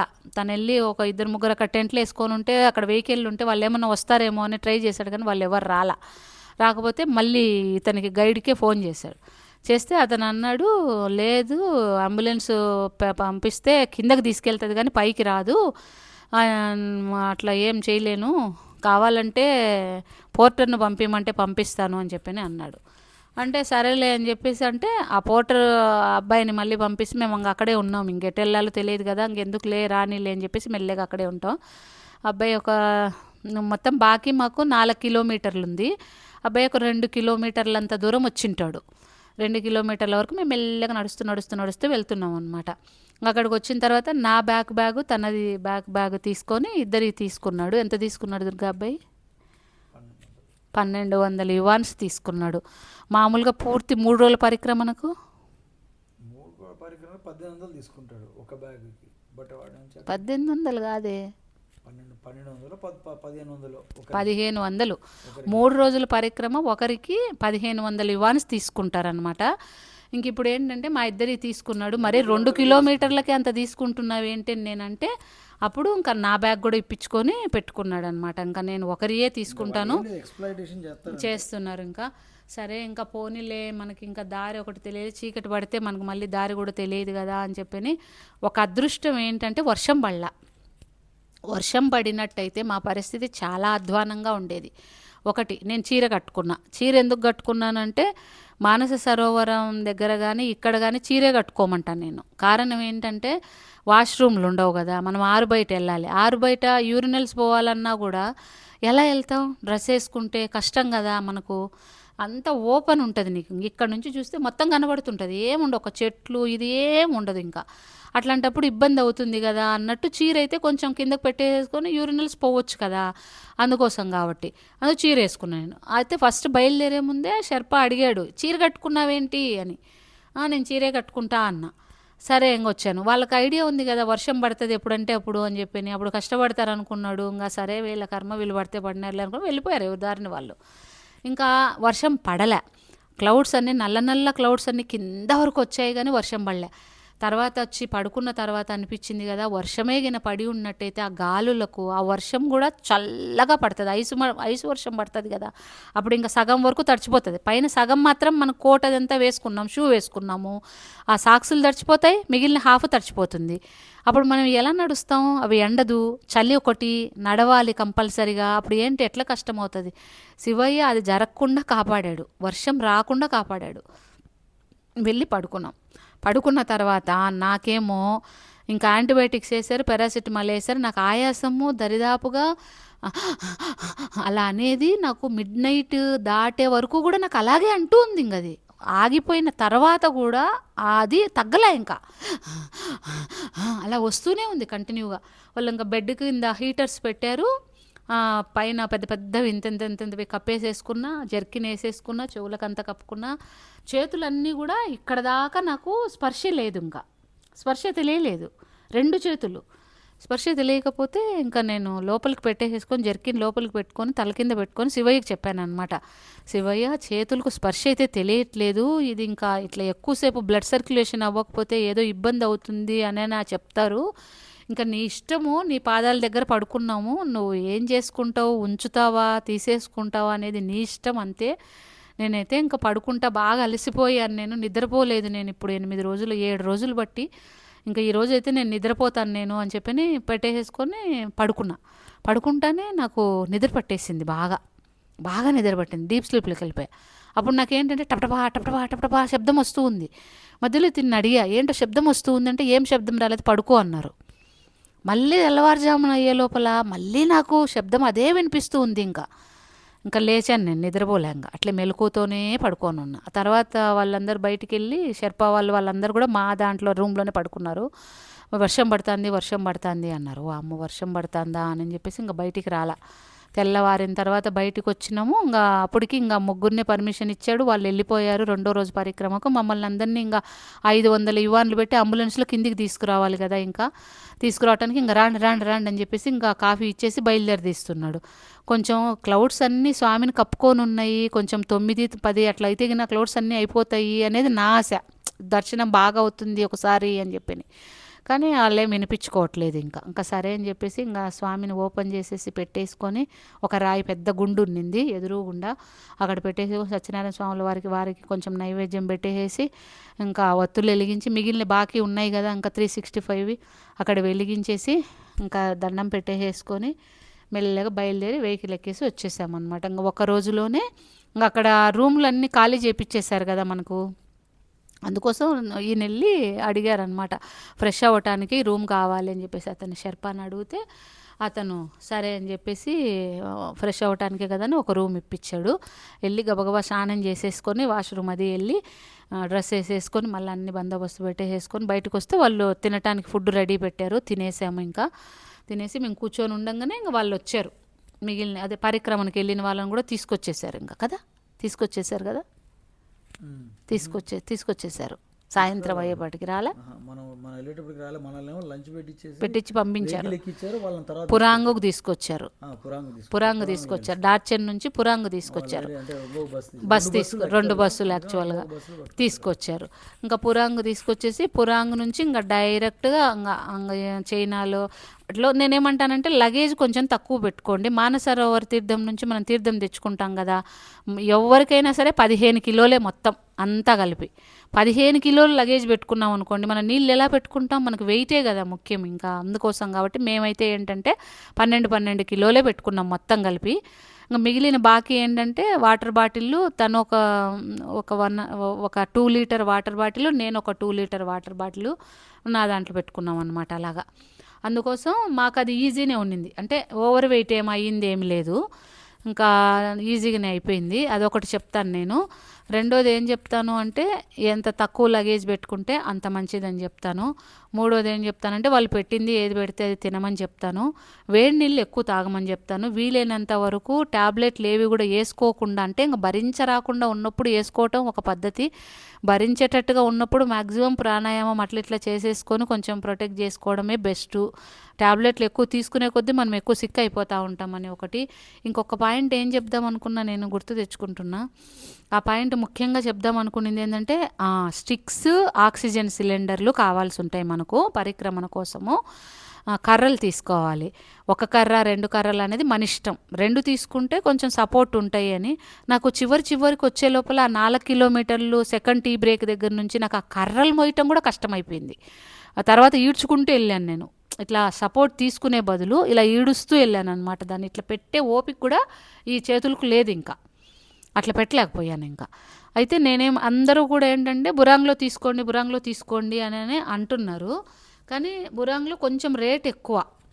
అక్కడ ఒక సిలిండరు 2 కర్రలు కలిపి 100 యువాన్స్ చెప్పారు వాళ్ళు. హోటల్లో వాళ్ళే అమ్ముతారని చెప్పి బురాంగ్లో. నెక్స్ట్ అదే మేము డార్చెన్కి వచ్చిన తర్వాత ఏంటంటే 2 కర్రలు ఒక సిలిండర్ కలిపి 70 యువాన్లకేమో ఇచ్చాడు. సిలిండరు 10 యువాన్లు, ఒక్కొక్క కర్ర మామూలుగా 20 యువాన్లు ఒక కర్ర. కాబట్టి మేము 4 తీసుకున్నామని $2 తగ్గించాడు. 4 కర్రలు కలిపి 70 యువాన్లు అంతే కదా. ఒక సిలిండర్ వచ్చేసేసి అక్కడైతే మాత్రం 20 యువాన్లు, పురాంగ్లో అయితే. డార్చెన్లో వచ్చేసేదంటే 10 యువాన్లు. నేనేమంటానంటే డార్చెన్లోనే కొనుక్కోమంట, ఉత్తమం. ఫ్రీగా ఇచ్చేసాము, ఇంకా ఉంచుకోరా నువ్వేం చెప్పి ఇచ్చుకో అని చెప్పి. ఏం చేసుకుంటాం మళ్ళీ అని చెప్పి. సిలిండర్లు కూడా ఏవో 2-3 ఉన్నాయి వీళ్ళకు. హోటల్లో భోజనాలు వడ్డిచ్చే వాళ్ళు మనతో పాటు ఉన్నటువంటి టీం సంబంధించిన ఉన్నారు కదా, వాళ్ళకి ఇచ్చాం. అన్యూజ్డ్ సీల్డ్ ఉన్నాయి, షాప్ వాడు వెనక్కి తీసుకోడు. సరే వాళ్ళకి ఇచ్చాం, సో దట్ వాళ్ళు ఎవరికైనా చేసుకొని ఏమన్నా చేసుకొని అని చెప్పి అవి ఇచ్చేసాము. నేనైతే మాత్రం ఏం చెప్తానంటే డార్చెన్లో కొనుక్కోండి, చీపే. డార్చెన్లో అయితే చీపు. బురాంగ్లో కంపేర్ చేసినప్పుడు మనం ఇక్కడ నుంచి మోసుకెళ్లే బదులు అది చివరి పాయింట్ కాబట్టి అక్కడే కొనుక్కోండి, అన్నీ దొరుకుతాయి. గ్లౌజులు, జర్కిన్లు, ఫుడ్ అంతా. కాకపోతే కొంచెం కాస్ట్లీ రూపీస్ కదా మనవి. వాళ్ళ ఏమో యువాన్స్. 1 యువాన్ వచ్చేసి 16 రూపాయలు అట్లా ఉంటుంది. ఇంకొకటి డబ్బు మార్చుకునేటప్పుడు కూడా మీకు ఇక్కడ బ్యాంకుల వాళ్ళు ఎవరైనా సరే కొంచెం ఉంటే ఇక్కడ నుంచే తీసుకెళ్ళండి. తలా కనీసంలో అంటే ఒక 2 లక్షల రూపాయలు తీసుకెళ్ళండి. కారణం ఏంటంటే పోర్టర్ను పోనీని పెట్టుకున్నప్పుడు పోనీకేమో 60,000, పోర్టర్కేమో దాదాపుగా 18,000 అట్లా అవుతుంది కదా. అందుకోసం కొంచెం ఎక్స్ట్రా మనం ఏదైనా షాపింగో అది ఏదైనా తీసుకోవాలనుకున్నప్పుడు అందుకు కూడా యువాన్స్లోనే తీసుకోవాల్సి వస్తుంది కదా. అందుకు కాబట్టి ఏంటంటే ఒక 2 లక్షల రూపాయలకు యువాన్స్ తీసుకొని పక్కన పెట్టేసుకొని వెళ్ళండి. ఏవైనా సరే కర్రలు, హెడ్ లైటు ఇవి తీసుకునేటప్పుడు, గ్లౌజులు అట్లాంటి తీసుకునేటప్పుడు మాత్రం మీరు డార్చెన్లో తీసుకోండి. అష్టపద్ దగ్గరికి ఎంత శక్తి లేని వాళ్ళైనా సరే 2 దగ్గర నుంచి వచ్చేయచ్చు. ఒకటి వచ్చేసి అష్టపద్ మానసరోవరం దగ్గర సంప్రోక్షణ చేసుకుంటాము. యమద్వార్ దగ్గరకు వస్తాము, లోపలికి వెళ్ళి మళ్ళీ వచ్చేస్తాము. ఇంతవరకు అయితే చేయొచ్చు, ఎంత శక్తి లేని వాళ్ళైనా సరే. నేనైతే మాత్రం ప్రతి ఒక్కరు కూడా జీవితంలో ఒక్కసారైనా సరే స్వామి దగ్గరికి వెళ్ళి రమ్మనే చెప్తాను నేను. అది ఎనర్జీ మొత్తం అది ఒక రకమైన డిఫరెంట్. అంటే అన్ని తీర్థయాత్రలు వేరు, ఈ తీర్థయాత్ర వేరు. ఇది మొత్తం అంతా కూడా పరీక్షలు. మనం తట్టుకొని నిలబడగలుగుతామా లేదా అని శివయ్య పరీక్షలు పెట్టాడు అంటారు కదా, పరీక్షలు పెడతాడు ఆయన. పరీక్షలు పెట్టి నిలబడతారా లేదా అని చూస్తాడు. నిలబడితే ఆయన ప్రొటెక్ట్ చేస్తాడు, చేసి ఆయన తీసుకొస్తాడు చేయి పట్టుకొని. అది నా విషయం అయితే అది జరిగింది. ఒకటి నాకు కాలు నొప్పితో నేను వెళ్ళలేను అనుకున్నా, నా మైగ్రేన్తో నేను వెళ్ళలేనేమో, ఇబ్బంది పడతానేమో అనుకున్నా. నేను ఇబ్బంది పడ్డాం కాదు, నాకంటే మా వాళ్ళందరూ ఇబ్బంది ఆలోచించారు ఎక్కువ. నేను సిక్ అయిపోతానని. కానీ నన్ను చేయి పట్టుకొని తీసుకెళ్ళాడు కదా. నేను ఆయన మీద భారం వేసేసి ధైర్యంగా ఉన్నా, నాకేం అవ్వదు, అయ్యిందంటే నీ ఇష్టం, నువ్వేమైనా తీసుకో, ఇచ్చింది నువ్వు, తీసుకునేది నువ్వు అని చెప్పి. కాబట్టి అందరూ కూడా కైలాస మానసరోవర తీర్థయాత్ర జీవితంలో ఒక్కసారైనా సరే చెయ్యండి, చేయమనే చెప్తాను నేను. కష్టంతో కూడుకున్నది. శివయ్య ఎందుకు మన దేశంలో లేకుండా వేరే దేశంలో ఉన్నాడా అనిపించింది నాకు ఫస్ట్ టైము. ఆ చైనా వాళ్ళు పెట్టే రిస్ట్రిక్షన్లన్నీ చూసిన తర్వాత. అదే మన దేశంలో ఉండింటే ఎన్నిసార్లు వెళ్ళి శివయ్యని ప్రదక్షిణ చిన్న చిన్నగా చేసుకునే వాళ్ళమేమో అనిపించింది నాకు. కాబట్టి అక్కడ ఉన్నాడు. ఇదివరకు అంతా మందే అది. ఆ సేతు హిమాచలం అంతా కూడా శంకర భగవత్పాదులు వారు చేశారు కదా. కానీ ఇప్పుడు అది మంది కాదు. శివయ్య వాళ్ళ దగ్గర ఉండిపోయాడు. మన దగ్గర ఉన్నాడు లేడని కాదు, కానీ అది పర్వతం అక్కడ ఉండిపోయింది. అక్కడ స్పష్టంగా సప్త ఋషులు కొండలోకి వెళ్ళేది మనం చూస్తాము. అంటే ఆ శిలలన్నీ కూడా మనకు అలా కనిపిస్తాయి. విఘ్నేశ్వరుల వారు సేవించేది అవన్నీ కూడా నేను బ్లాగ్లో మొత్తం అన్ని వివరాలన్నీ ఎక్కడెక్కడ ఏమేం పాయింట్లు ఉన్నాయి, ఏమేం చేయాలి, ఏమేం చదవాలి అనేది అంతా కూడా నేను వరుసగా అంతా అప్లోడ్ చేస్తాను. అందరు చూడండి. ఫస్ట్ అయితే మటుకు ఇదేంటంటే ఇంట్రొడక్షన్ లాగా. అంటే కొంతమందికి భయాలు ఉంటాయి, వెళ్ళలేమేమో అనుకుంటారు. వెళ్ళొచ్చు, అందరూ వెళ్ళొచ్చు, ఇబ్బంది లేదు. ప్రాణాయామం మాత్రం ప్రాపర్గా చేసుకోండి. వాకింగ్ చేయకున్నా పర్వాలేదు, ప్రాణాయామం చేసుకోండి. వాకింగ్ మనం పరిక్రమ చెయ్యాలి అంటే మనకు వాకింగ్ అవసరం, కానీ పరిక్రమ అవసరం లేదు. అక్కడి నుంచి శివయ్య మనకు హాయిగా కనిపిస్తారు. ఆయన దర్శనం చేసుకోవచ్చు, యమద్వారం వరకు వెళ్ళొచ్చు, వెహికల్లోనే వెళ్ళొచ్చు. కాబట్టి ఒక్కటి ఏంటంటే మనకు బ్రెత్ అందదు అన్న ఒక్క ప్రాబ్లం. అందుకు కాబట్టి ప్రాణాయామం చేసుకున్నాం అనుకోండి, ఎవరైనా వెళ్ళొచ్చు. శివయ్య మీద భారం వేసి చక్కగా వెళ్ళి రావచ్చు. నా కోరికను భగవంతుడు తీర్చినందుకు శతదా కృతజ్ఞతలు. ఆయన ఎప్పుడు పిలిచినా కూడా మళ్ళీ వెళ్ళాలని మనసు ఉవ్విళ్ళూరుతుంది. మొన్న ఎప్పుడు అంటున్నా, తృప్తి తీరలేదు అంటే మళ్ళీ వెళ్దామా అన్నారు. అబ్బా, అంతకంటే అదృష్టం ఇంకేమైనా ఉంటుందా అన్న నేను సరదాగా. ఒక్కసారి ఇవ్వటమే ఎంతో కష్టం అని భావించిన నేను రెండోసారి వెళ్ళటానికి కూడా రెడీ అవుతున్నానంటే మీరు ఆలోచించండి ఎంత బాగుంది అని. కష్టంలో కూడా బాగుంది. అది అందరూ కూడా ఇప్పటి వరకు చూసినందుకు థ్యాంక్ యూ సో మచ్. ఇక మీదట అన్నీ కూడా వరుసగా నేను అన్నీ వెళ్ళినటువంటి జర్నీ అంతా కూడా వివరంగా మీకు వ్లాగ్స్ పెడతాను. తప్పకుండా అవన్నీ కూడా చూడండి. Thank you so much.